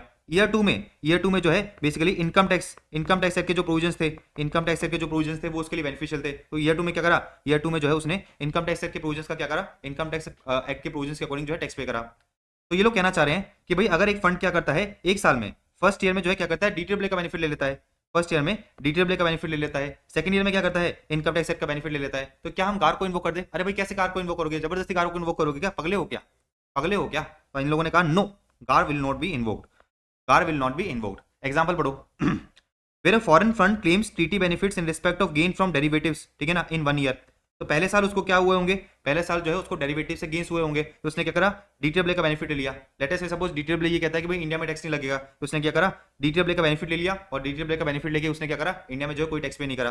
सेकंड ईयर में क्या हुआ, and in another year and in second year and in another year sets of the losses from the derivative transaction, तो पहले साल तो उसको क्या हुआ था, पहले साल उसको गेन हुआ था तो उसने क्या करा, डीटीडब्ल्यू का बेनिफिट ले लिया, ठीक है ना, डीटीडब्ल्यू का बेनिफिट लेके इंडिया में जो है क्या करा, उस गेन को एग्जाम करा लिया। दूसरे साल में लॉस हुआ, दूसरे साल में क्या हुआ, लॉस हुआ, दूसरे साल में जो है उसको डेरिवेटिव से लॉस हो गया, तो उसने क्या करा, इस लॉस को जो है बाकी अदर इनकम से सेट ऑफ कर लिया, इस लॉस को जो है क्या करा, अदर इनकम से सेट ऑफ कर लिया। ऐसा मुझे इनकम टैक्स सेट कहता है कि भाई अगर आपको लॉस होता है तो आप क्या कर सकते हो, दूसरे इनकम से सेट ऑफ कर सकते हो।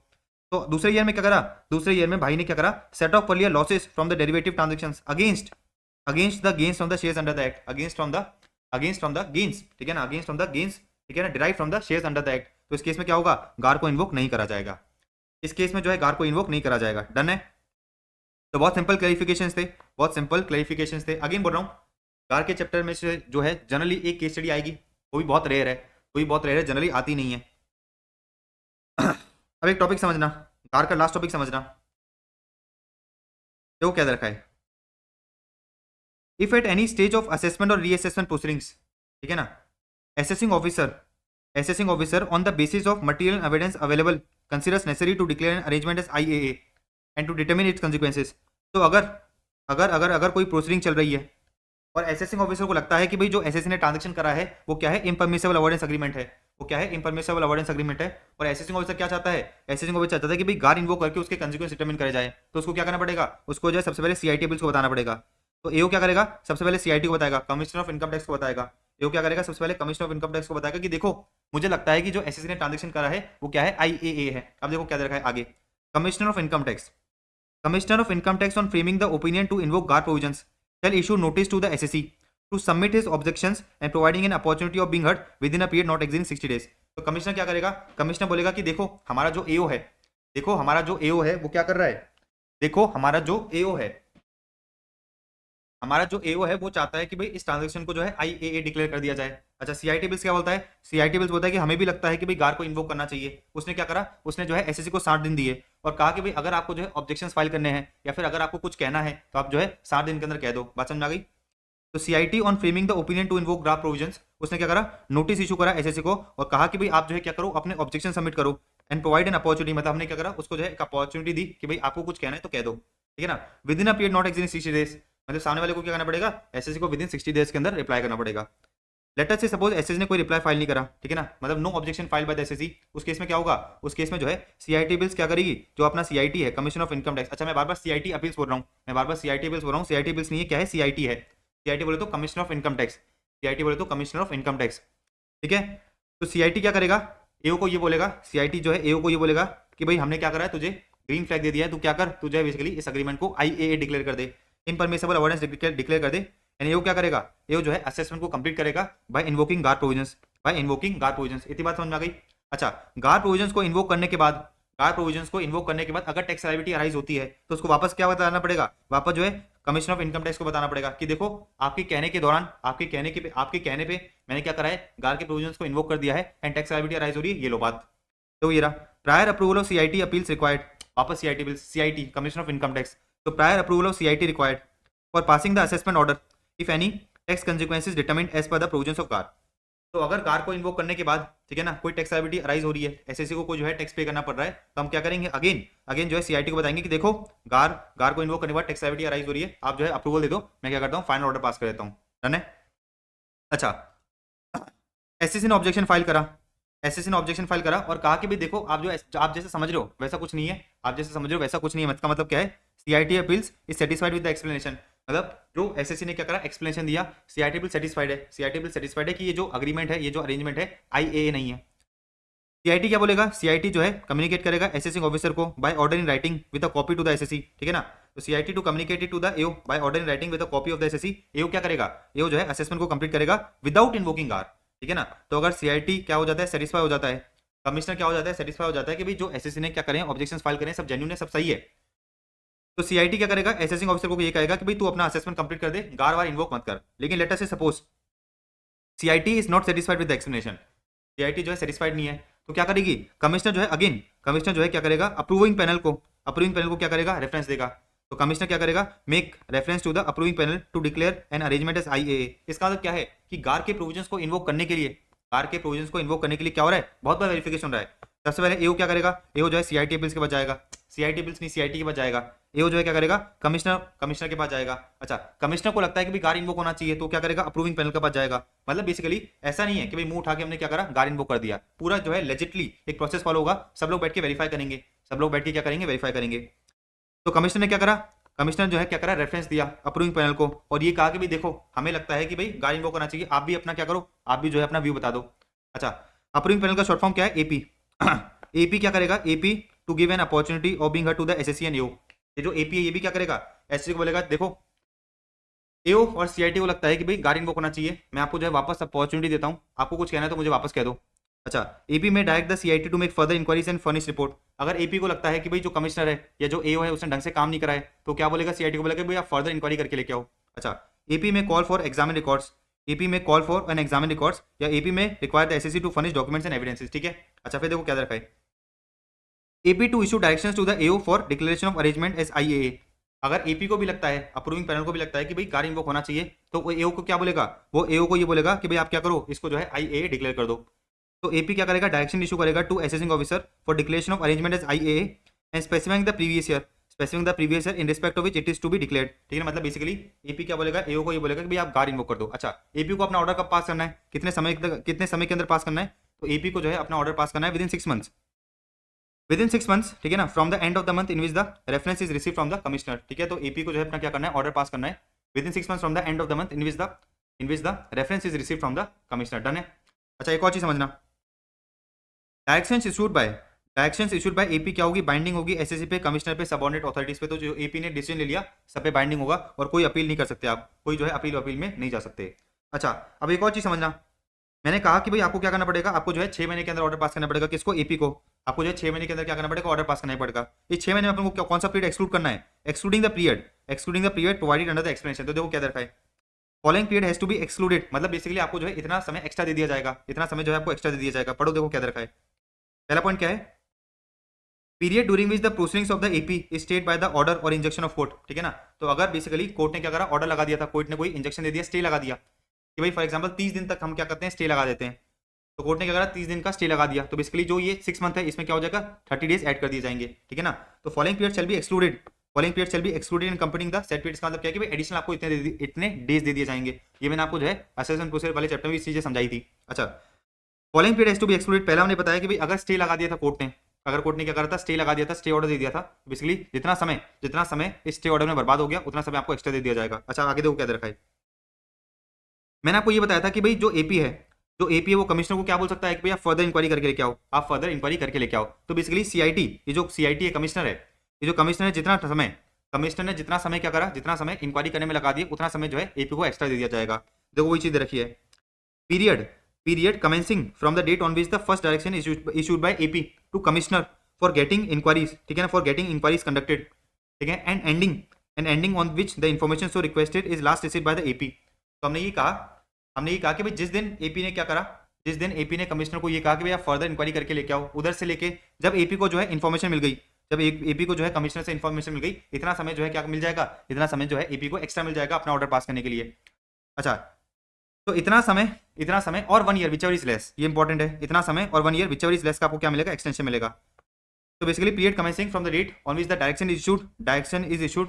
ठीक है, तो जिस दिन हमने कमिश्नर को ये कहा कि भाई आप इंक्वायरी करके लेके आओ, से लेके जिस दिन कमिश्नर ने क्या करा, आपको इन्फॉर्मेशन लाके दे दी, इतना समय और 1 ईयर, विचएवर इज लेस जो है आपको एडिशनल दे दिया जाएगा। मतलब मैक्सिमम एक्सटेंशन कितना मिलेगा, मैक्सिमम आपको जो है एक्सटेंशन मिलेगा 1 ईयर का। अच्छा, ये जो एपी है ये सीआईटी को क्या बोलता है, ये जो एपी है सीआईटी को बोलता है इंक्वायरी करके लेके आओ। अब सीआईटी क्या करेगा, सीआईटी जो है बेसिकली दूसरी कंट्रीज जो है उसे इन्फॉर्मेशन मांगेगा, दूसरी कंट्री से क्या करेगा, इन्फॉर्मेशन मांगेगा। तो सेक्शन 90 में क्या होता है, सेक्शन 90 में आप जो है डिटेल एंटर करते हो, सेक्शन 90 में क्या करते हो, डिटेल एंटर करते हो। तो बेसिकली अपन क्या करेंगे, अपन जो है इंक्वायरी कंडक्ट करेंगे, दूसरी वाली कंट्री से पूछताछ करेंगे, पूछताछ करेंगे, क्योंकि जो डिटेल एंटर होता है, मैंने आपको मॉडल टैक्स कन्वेंशन में बताया भी था कि भाई एक्सचेंज ऑफ इन्फॉर्मेशन का क्लॉज होता है कि भाई अगर हमें कोई इन्फॉर्मेशन चाहिए तो आप लाके दोगे। तो ये जो कमिश्नर क्या करेगा, ये जो कमिश्नर है दूसरी कंट्री से क्या करेगा, इंक्वायरी करके इन्फॉर्मेशन लाके देगा। अब पढ़ सकते हो वापस पूरा कि भाई period commencing from the date on which the first direction is issued by AP to commissioner for getting inquiries conducted through the authority competent under the agreement referred to in section 90 और 90A and ending on the date on which the information is received by the AP और 1 year which is less extension दे दिया जाएगा आपको, विच is less का क्या कर दिया जाएगा, एक्सटेंशन दे दिया जाएगा। एंड अगेन वही चीज कि भाई अगर एक्सटेंशन करने के बाद period available to the approving panel, period available to the approving panel for the issue of direction 60 दिन से कम है, तो रिमेनिंग पीरियड को अपन क्या करेंगे, रिमेनिंग पीरियड को जो है बेसिकली रिमेनिंग पीरियड को जो है हम 60 डेज पे क्या कर देंगे, एक्सटेंड कर देंगे। अच्छा ये वाला जो मैं इधर एग्जांपल से नहीं समझा रहा हूं, बिकॉज एक्जैक्टली ये वाली चीज मैंने आपको कहां समझाई थी, एक्जैक्टली यही वाली चीज जो है मैंने आपको असेसमेंट वाली पेज में समझाई थी। दिखाऊं आपको 87, आपको जो है 87 में ले चलता हूं, आपको जो है 87 में ले चलता हूं, 87 पेज नंबर देखो ये रहा।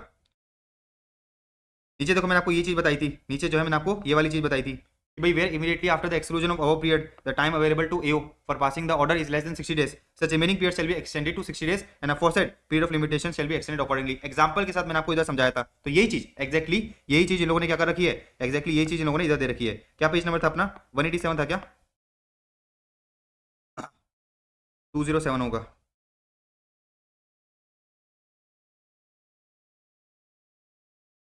हाँ गार पे ले चलते हैं आपको, गार कहाँ है,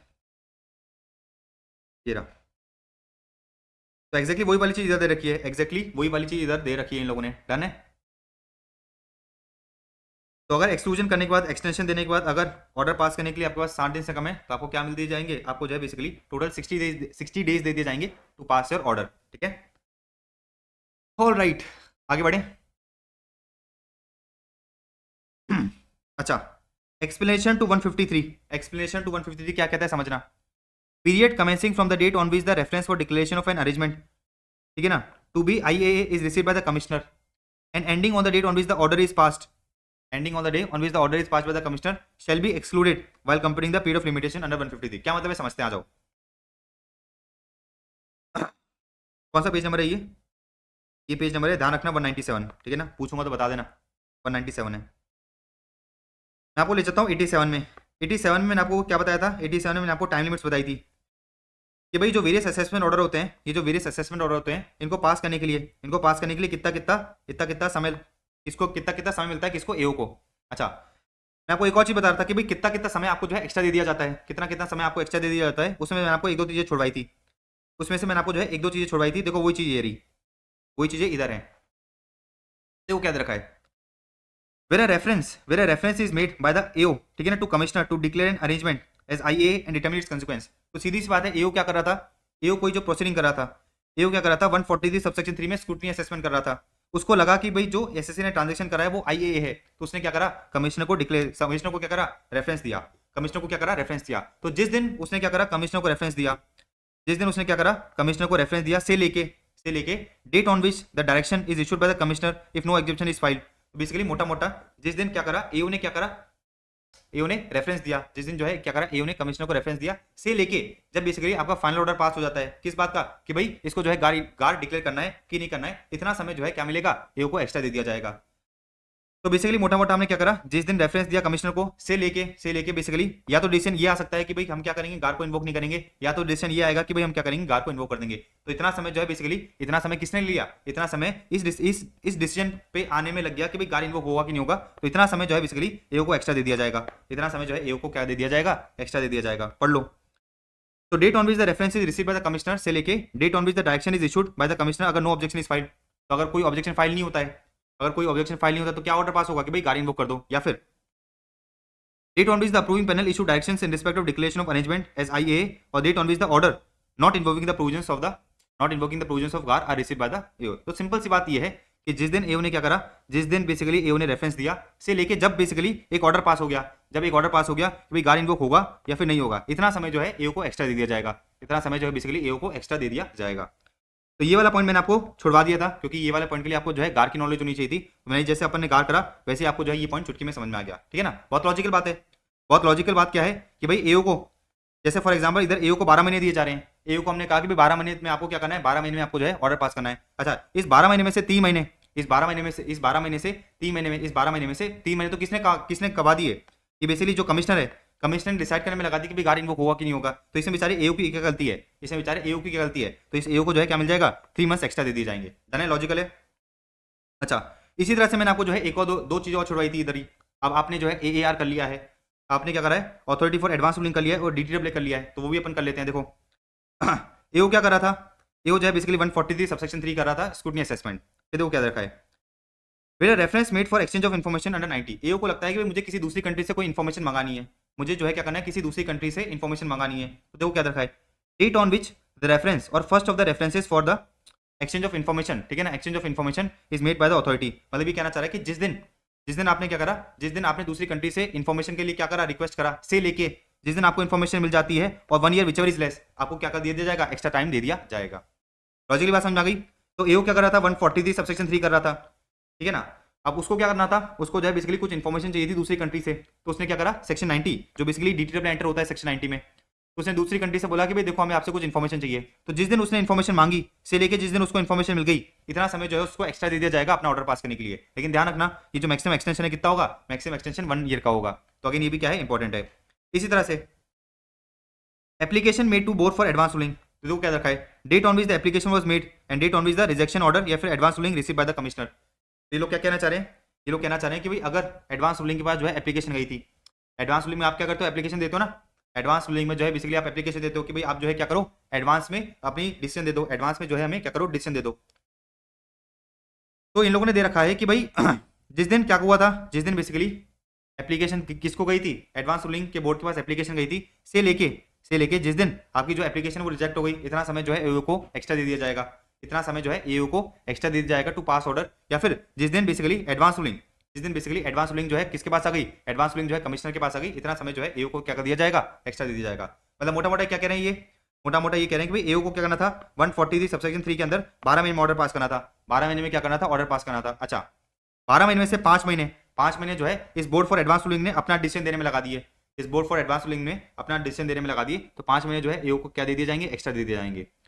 तो एप्लीकेशन मेड टू बार, अगर आपने जो है क्या करा है, बोर्ड फॉर एडवांस रूलिंग को एप्लीकेशन दी है, तो date on which the application was made, date on which the application was made से लेके या तो आपका जो है रिजेक्शन ऑर्डर आ जाता है कि भाई जो बार है वो आपकी एप्लीकेशन को एक्सेप्ट नहीं करती है, या फिर उसने क्या करा, आपकी एप्लीकेशन को एक्सेप्ट करके अपना जो है डिसीजन दे दिया, तो इतना समय जो है एओ को एक्स्ट्रा दे दिया जाएगा, इतना समय जो है बेसिकली एओ को एक्स्ट्रा दे दिया जाएगा to pass is order, to pass its order. Done है, अब पूरा ये क्लियर हो गया।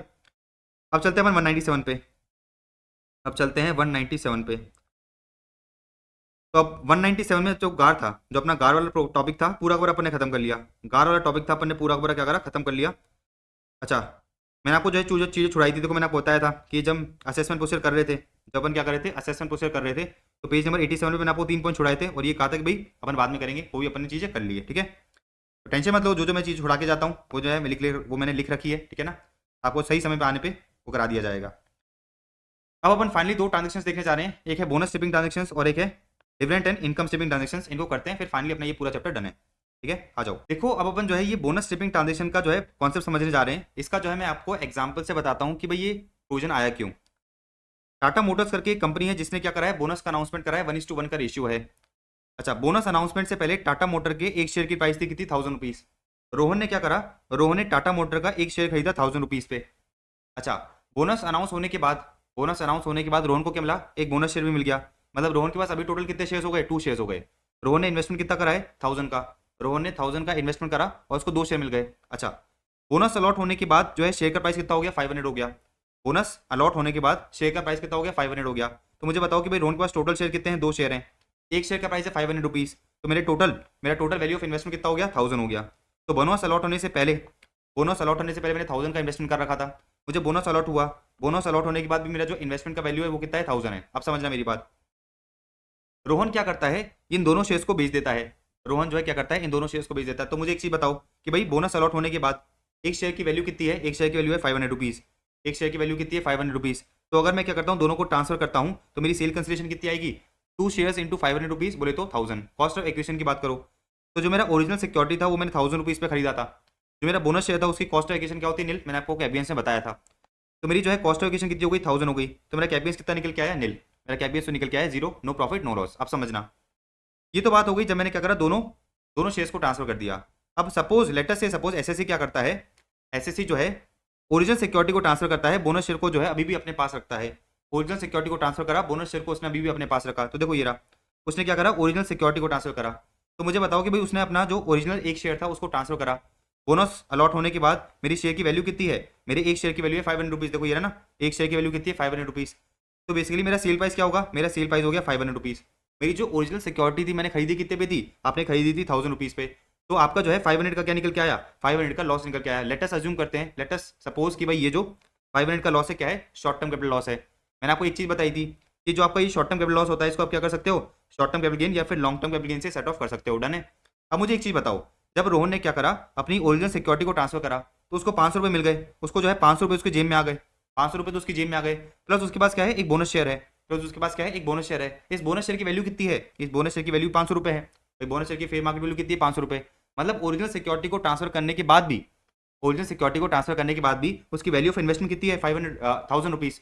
उसकी वैल्यू ऑफ इन्वेस्टमेंट कितनी है, 1000 रुपीज। कैसे, 500 रुपये का उसके पास कैश पड़ा है, जो सेल कंसिडरेशन आया वो उसके पास कैश आ गया, प्लस उसके पास क्या है, एक बोनस शेयर है जिसकी वैल्यू कितनी है, जिसकी वैल्यू भी है 500 रुपीज। तो टोटल कितना हो गया, 500 प्लस 500, 1000 रुपीज। अच्छा, तो मेरी बात समझना कि भाई ओरिजिनल सिक्योरिटी को बेचने से पहले मेरी जो वैल्यू ऑफ इन्वेस्टमेंट थी वो 1000 थी, ओरिजिनल सिक्योरिटी को बेचने के बाद मेरी जो वैल्यू ऑफ इन्वेस्टमेंट है वो भी कितनी है, 1000 है। लेकिन इसके साथ साथ एसएससी को जो है 500 रुपये का एडिशनल, इसके साथ साथ एसएससी को क्या मिल चुका है, 500 रुपये का एडिशनल लॉस मिल चुका है कैप गेन्स का, जो वो क्या कर सकता है, सेट ऑफ कर सकता है। सरकार ने ये चीज़ देखी, सरकार ने जो है ये चीज़ देखी, क्या चीज़ देखी कि भाई बोनस शेयर अलॉट होता है अगर किसी एसएससी को, और वो क्या करता है, एसएससी ओरिजिनल सिक्योरिटी को पहले ट्रांसफर कर देता है। मतलब बोनस शेयर से पहले उसने क्या करा, ओरिजिनल सिक्योरिटी को ट्रांसफर कर दिया। तो उस केस में एसएससी को एक्चुअल में कोई नुकसान नहीं होता। भाई एसएससी की पहली वैल्यू थी 1000 रुपीज, अभी वैल्यू है 1000 रुपीज। एसएससी को जो है एक्चुअल में कोई नुकसान नहीं हो रहा, लेकिन वो क्या कर रहा है, 500 रुपये का जो है लॉस बुक करके अपना जो है क्या कर रहा है, दूसरा कैप गेन्स कम कर रहा है। सरकार ने जब ये चीज़ देखी, सरकार ने जब ये चीज़ देखी तो सरकार ने एक प्रोविजन बनाया, सरकार ने प्रोविजन बनाया कि क्या बोला एसएससी को कि देख एसएससी, तुझे जो है एक्चुअल में कोई नुकसान हो ही नहीं रहा है, तुझे जो है एक्चुअल में कोई नुकसान हो ही नहीं रहा है। तो ये जो ओरिजिनल सिक्योरिटी को बेचने पे जो तुझे लॉस हो रहा है, जो लॉस हो रहा है इसको हम क्या करेंगे, इग्नोर करेंगे। इसको हम क्या करेंगे, इग्नोर करेंगे। मतलब करंट ईयर में तू इस लॉस को जो है किसी दूसरी इनकम से सेट ऑफ नहीं कर सकता, किसी दूसरी इनकम से सेट ऑफ नहीं कर सकता। तब सरकार ने क्या कहा, सरकार ने कहा कि ये जो लॉस है आपका, ये जो लॉस है इग्नोर कर दिया जाएगा। फिर सरकार ने एक और चीज कही कि जब आप क्या करोगे, फ्यूचर में बोनस शेयर को बेचोगे, जब आप क्या करोगे, फ्यूचर में इस बोनस शेयर को बेचोगे, तो ये जो आपका लॉस है ना, जितना हमने आपका लॉस इग्नोर करा था, इसको जो है बोनस शेयर की कॉस्ट ऑफ एक्विजिशन मान लिया जाएगा। तो सब लेटर से सपोज ये जो बोनस शेयर है आपने फ्यूचर में बेचा, कितने पे बेचा आपने, जो है बेचा 500 रुपीज़ पे, इस बोनस शेयर को बेचा आपने 500 रुपीज़ पे। अच्छा, मैंने आपको क्या बताया कि ये जो लॉस आपका प्रीवियस ईयर में क्या कर दिया गया था, इग्नोर कर दिया गया था, इसको क्या मान लिया जाएगा, इसको जो है बोनस शेयर की कॉस्ट ऑफ एक्विजिशन मान ली जाएगी। अच्छा, बोनस शेयर की कॉस्ट ऑफ एक्विजिशन वैसे क्या होती है, नील, लेकिन सरकार ने कहा कि भाई अगर आपने क्या करा है, बोनस शेयर से पहले ओरिजिनल सिक्योरिटी को बेच दिया है, तो उस केस में हम क्या करेंगे, उस केस में ये जो आपका लॉस है, ये जो आपका लॉस है, इसको क्या मान लिया जाएगा, बोनस शेयर की कॉस्ट ऑफ एक्विजिशन मान लिया जाएगा। तो देखो ये रहा, मैंने बोनस शेयर ट्रांसफर करा 500 रुपीज़ पे, मेरा कॉस्ट ऑफ एक्विजिशन कितना हो गया, मेरा कॉस्ट ऑफ एक्विजिशन हो गया 500 रुपीज़। तो मेरा कैप गेन्स कितना निकल के आया, मेरा कैप गेन्स निकल के आया नील। तो सरकार ने कहा कि जब आपने दोनों को एक साथ ट्रांसफर करा, जब आपने दोनों को एक साथ ट्रांसफर करा, तो आपकी कैप गेन्स की लायबिलिटी आ रही थी नील, आपकी कैप गेन्स की लायबिलिटी कितनी आ रही थी नील। जब आप क्या करोगे, दोनों को एक एक करके भी ट्रांसफर करोगे, जब दोनों को एक एक करके भी ट्रांसफर करोगे, तो भी हमने क्या करा, आपकी जो कैपिटल गेन की टैक्स लायबिलिटी है वो नील कर दी। ठीक है ना। तो सरकार ने ये प्रोविजन क्यों बनाया, क्योंकि जो एसएससी है, जो एसएससी है वो क्या कर रहा था, वो जो है अननेसेसरी जो है लॉस बुक कर रहा था, और लॉस को क्या कर रहा था, लॉस को जो है अदर इनकम से सेट ऑफ कर रहा था, इवन दो उसको एक्चुअल में कोई नुकसान नहीं हुआ। और मैंने आपको बताया कि एक्चुअल में कैसे नुकसान नहीं हुआ, पहले उसके पास 1000 रुपये थे, पहले उसकी वैल्यू ऑफ इन्वेस्टमेंट कितनी थी, 1000 थी, दो शेयर थे, दो शेयर की वैल्यू कितनी थी, 500 पर ईच, 500 ईच तो कितना हो गया, 1000। अच्छा, ओरिजिनल सिक्योरिटी जब उसने बेची तो 500 रुपये तो उसके पास कैश आ गए, प्लस उसके पास एक बोनस शेयर है जिसकी वैल्यू कितनी है, 500 रुपीज़ है। तो अभी भी वैल्यू ऑफ इन्वेस्टमेंट कितनी है, 1000 है। तो वैल्यू ऑफ इन्वेस्टमेंट तो इंटैक्ट है, लेकिन जो है एसएससी को एक लॉस मिल गया, एसएससी को जो है एक एक्स्ट्रा लॉस मिल गया। वो क्या कर सकता है, इस लॉस को जो है अपनी दूसरी कैपिटल इनकम से सेट ऑफ करके अपना टैक्स कम कर लेगा। सरकार ने जब ये चीज़ देखी, सरकार ने कहा कि भाई आप ऐसा नहीं कर सकते। अगर आपने क्या करा है, ओरिजिनल सिक्योरिटी को ट्रांसफर करा है बोनस शेयर से पहले, ओरिजिनल सिक्योरिटी को ट्रांसफर करा है बोनस शेयर से पहले, तो ओरिजिनल सिक्योरिटी में जो आपको लॉस होता है उसको हम क्या करेंगे, इग्नोर करेंगे। मतलब ये वाला लॉस जो है, ये वाला लॉस आपको सेट ऑफ करने नहीं दिया जाएगा। जब फ्यूचर में आप क्या करोगे, बोनस शेयर को बेचोगे, जब फ्यूचर में बोनस शेयर को बेचोगे तो बोनस शेयर की कॉस्ट ऑफ एक्विजिशन मान ली जाएगी, बोनस शेयर की क्या मान ली जाएगी, कॉस्ट ऑफ एक्विजिशन मान ली जाएगी। तो पूरा प्रोविजन आपको समझ में आ गया ना, पूरा प्रोविजन आपको समझ में आ गया होगा। तो एसएससी क्या कर रहा था, करंट ईयर की अपनी टैक्स लायबिलिटी को कम कर रहा था, लॉस बुक करके करंट ईयर की टैक्स लायबिलिटी को कम कर रहा था। सरकार ने कहा ऐसा नहीं चलेगा, हम आपको करंट ईयर की टैक्स लायबिलिटी कम करने नहीं देंगे। क्यों कम करने नहीं देंगे, क्योंकि आपको तो एक्चुअल में कोई नुकसान ही नहीं हुआ है, आपको तो एक्चुअल में कोई नुकसान ही नहीं हुआ है। अच्छा, इसे उल्टा सरकार को नुकसान हो रहा था, इससे जो है उल्टा सरकार को नुकसान हो रहा था। तो सरकार ने जो है प्रोविजन बना दिया कि भाई ऐसा नहीं होगा, जब क्या करोगे, फ्यूचर में इस बोनस शेयर को बेचोगे तो कॉस्ट ऑफ एक्विजिशन मान लेना, इस साल जो है हम आपको सेट ऑफ करने नहीं देंगे। पूरा लॉजिकली समझ में आ गया, आप पढ़ सकते हो। देखो where Rohan buys Tata Motor का share within 3 months prior to the record date. अच्छा, रिकॉर्ड डेट का मतलब क्या है, रिकॉर्ड डेट का मतलब है कि जिस दिन मुझे बोनस मिलना है, जिस दिन मुझे जो है बोनस शेयर मिलने हैं, उसके पिछले 3 महीने में मैंने क्या करा है, शेयर को खरीदा है। तो एनी पर्सन बाइज और एक्वायर्स एनी सिक्योरिटीज और यूनिट्स, तो दोनों चीजें कवर हैं, सिक्योरिटीज भी कवर्ड है, यूनिट्स भी कवर्ड है। Within 3 months prior to the record date, तो रिकॉर्ड डेट के 3 महीने पहले मैंने क्या करा, रिकॉर्ड डेट के 3 महीने पहले मैंने जो है क्या करा, सिक्योरिटीज को खरीदा या फिर यूनिट्स को खरीदा। मैंने करा बाय करा सिक्योरिटी और यूनिट विद इन 3 मंथ्स, ठीक है ना, within 3 months before the record date. Record date का मतलब क्या होता है, जिस दिन मुझे बोनस मिलना है। अच्छा, मैंने क्या करा, मैंने जो है रिकॉर्ड डेट के पहले एक शेयर खरीदा, फिर मुझे क्या हुआ, रिकॉर्ड डेट पे बोनस शेयर्स मिले। देखो क्या दे रखा है, such person is allotted additional securities और यूनिट्स विदाउट एनी पेमेंट। मतलब आपको बोनस सिक्योरिटीज मिली या फिर बोनस यूनिट्स मिली on the basis of holding such securities और यूनिट्स। तो मेरे पास ओरिजिनल सिक्योरिटी थी, उसके बेसिस पे मुझे क्या मिला, बोनस शेयर मिला फ्री में। आगे देखो क्या दे रखा है, सच पर्सन सेल्स और ट्रांसफर्स। उसने क्या करा, उसने जो है अपनी ओरिजिनल सिक्योरिटी को ट्रांसफर करा। तो सच पर्सन सेल्स और ट्रांसफर्स ऑल या फिर any of the original securities और यूनिट्स रेफर्ड टू इन ए बोले तो ओरिजिनल सिक्योरिटी को उसने ट्रांसफर करा। उसने जो है क्या करा, ओरिजिनल सिक्योरिटी को ट्रांसफर करा विद इन, उसने क्या करा, ओरिजिनल सिक्योरिटीज को ट्रांसफर करा within 9 months after such date. मतलब रिकॉर्ड डेट के within 9 months, record date के विद इन 9 मंथ्स में उसने क्या करा, रिकॉर्ड डेट के विद इन 9 मंथ्स में उसने जो है ओरिजिनल सिक्योरिटी को ट्रांसफर करा। तो उस केस में क्या हुआ, उस केस में इन लोगों ने कहा कि जो आपको ओरिजिनल सिक्योरिटी पे लॉस हो रहा है ना, जो आपको ओरिजिनल सिक्योरिटी पे लॉस हो रहा है उसको हम क्या करेंगे, उसको हम इग्नोर करेंगे। देखो ये रहा, उसको हम इग्नोर करेंगे। अच्छा, ये जो लॉस हमने क्या करा है, इग्नोर करा है, इसको जो है बोनस शेयर की कॉस्ट ऑफ एक्विजिशन मान लिया जाएगा। The amount of such loss so ignored, जो लॉस हमने क्या करा है, इग्नोर करा है, will be deemed to be the cost of purchase of bonus securities. ठीक है ना, तो हम क्या करेंगे, बोनस सिक्योरिटीज या बोनस यूनिट्स का क्या मान लेंगे, कॉस्ट ऑफ एक्विजिशन मान लेंगे। देखो क्या दे रखा है, the amount of such loss so ignored will be deemed to be the cost of purchase of bonus securities और units refer to in B above held by him on the date of such transfer. तो इन लोगों ने simple सी बात ये कही कि जितना लॉस आपको हुआ है ओरिजिनल सिक्योरिटी पे उसको हम इग्नोर करेंगे, एंड जब आप क्या करोगे, फ्यूचर में इन बोनस शेयर्स को बेचोगे, बोनस शेयर की क्या मान ली जाएगी, कॉस्ट ऑफ एक्विजिशन मान ली जाएगी। अच्छा, एक इंपॉर्टेंट पॉइंट समझना, आपने या तो सारी की सारी ओरिजिनल सिक्योरिटी बेची है, आपने या तो सारी की सारी ओरिजिनल सिक्योरिटी बेची है, या फिर आपने क्या करा है, ओरिजिनल सिक्योरिटी में से एक सिक्योरिटी बेची है। तो इन लोगों ने क्या कहा कि अगर आपने सारी की सारी सिक्योरिटीज बेच दी, ओरिजिनल वाली बात कर रहे हैं अपन, अगर आपने सारी की सारी ओरिजिनल सिक्योरिटी बेच दी, उस पर अगर आपको क्या होता है, लॉस होता है, उसको इग्नोर कर दिया जाएगा। या फिर आपने क्या करा, सारी नहीं बेची, आपने सारी ओरिजिनल सिक्योरिटी नहीं बेची, सारी में से फॉर एग्जांपल आपके पास जो है 10 ओरिजिनल सिक्योरिटी पड़ी थी, 10 शेयर्स पड़े थे, ओरिजिनल 10 शेयर्स पड़े थे, उसमें से आपने क्या करा, 2 शेयर्स बेचे। तो इन 2 शेयर्स पे जो लॉस होगा, इन 2 शेयर्स पे जो लॉस होगा वो क्या माना जाएगा, वो जो है बेसिकली इग्नोर कर लिया जाएगा। इन फ्यूचर में जब आप बोनस शेयर्स बेचोगे, फ्यूचर में जब आप बोनस शेयर्स बेचोगे तो बोनस शेयर की कॉस्ट ऑफ एक्विजिशन मान ली जाएगी। अच्छा, एक और इंपॉर्टेंट पॉइंट क्या है, एक और इंपॉर्टेंट पॉइंट ये है कि भाई आपने ओरिजिनल सिक्योरिटी को बेचा है लेकिन बोनस शेयर को नहीं बेचा है। देखो क्या रखा है, while continuing to hold all या फिर any of the additional securities. मतलब आपने ओरिजिनल सिक्योरिटी बेची है लेकिन बोनस शेयर अभी भी आपके पास है, बोनस शेयर क्या है, अभी भी आपके पास है। अगर आप दोनों बेच दोगे, अगर आप दोनों ही बेच दोगे तो कोई दिक्कत ही नहीं है। मैंने आपको बताया था कि भाई अगर आपने दोनों ही बेच दिया उस केस में तो कोई दिक्कत ही नहीं है, उस केस में दिक्कत ही नहीं है। दिक्कत कब आती है, जब आप बोनस शेयर को होल्ड करके रखते हो और ओरिजिनल सिक्योरिटी को बेचते हो, बोनस शेयर को होल्ड करके रखते हो और क्या करते हो, ओरिजिनल सिक्योरिटी को बेचते हो। तो उस केस में क्या निकल के आता है, उस केस में जो है आपका लॉस निकल के आता है, उस केस में आपका लॉस निकल के आता है। और लॉस क्यों निकल के आता है, लॉस इसलिए निकल के आता है क्योंकि बोनस शेयर्स अलॉट होने के बाद जो है क्या होता है, एक शेयर का प्राइस क्या हो जाता है, कम हो जाता है। तो मोटा अपन ने पूरा लॉजिकली समझ लिया कि प्रोविजन क्या है। प्रोविजन सिंपल सा है कि जिस दिन आपको बोनस इशू होता है, जिस दिन बोनस अलॉट होता है, उसके विद इन 3 मंथ्स प्रायर में आपने क्या करा है, सिक्योरिटीज यूनिट्स खरीदी है, एंड उसके विद इन 9 मंथ्स में आपने क्या करा, ओरिजिनल सिक्योरिटीज बेची और बोनस अभी भी अपने पास रख रखा है। तो उस केस में हम क्या करेंगे, जो ओरिजिनल सिक्योरिटी पे आपको लॉस हो रहा है उसको इग्नोर कर दिया जाएगा, एंड वो जो है उसको जो है बोनस शेयर्स की क्या मान ली जाएगी, कॉस्ट ऑफ एक्विजिशन मान ली जाएगी। तो फ्यूचर में जब आप बोनस शेयर्स को बेचोगे, फ्यूचर में जब आप क्या करोगे, बोनस शेयर्स को बेचोगे, तो उन बोनस शेयर की जो है कॉस्ट ऑफ एक्विजिशन मान ली जाएगी, जितना आपने लॉस क्या करा था, इग्नोर करा था। तो बोनस स्ट्रिपिंग ट्रांजैक्शन पूरा लॉजिकली समझ लिया अपन ने, ठीक है ना। अच्छा, ये भी इंपॉर्टेंट टॉपिक है, ये भी जो है आपका इंपॉर्टेंट टॉपिक है, ध्यान रखना। हाँ जी, तो देखो बोनस स्ट्रिपिंग ट्रांजैक्शन मैंने आपको समझा दिया। एक छोटी सी टेक्निकल चीज समझाता हूँ, आ जाओ भाई। आपके पास ओरिजिनल शेयर थे 10, आपको बोनस शेयर्स मिले कितने, 10 और। अच्छा, आपने क्या करा, आपने जो है बेसिकली सेल करा कितने, ओरिजिनल शेयर्स 10 के 10 ओरिजिनल शेयर्स आपने ट्रांसफर कर दिए। अच्छा, 10 के 10 अपने ओरिजिनल शेयर ट्रांसफर कर दिए। अच्छा, बोनस शेयर आपके पास 10 थे, इसमें से आपने क्या करा, इसमें से आपने 4 ट्रांसफर कर दिए। मतलब ये डेट ऑफ ट्रांसफर पे बेसिकली आपने क्या करा है, डेट ऑफ ट्रांसफर पे 10 ओरिजिनल सिक्योरिटी ट्रांसफर करी है और 10 बोनस शेयर्स में से 4 बोनस शेयर आपने ट्रांसफर कर दिए। अच्छा, मतलब आपके पास बोनस शेयर बचे कितने, आपके पास जो है 6 बोनस शेयर बचे हैं।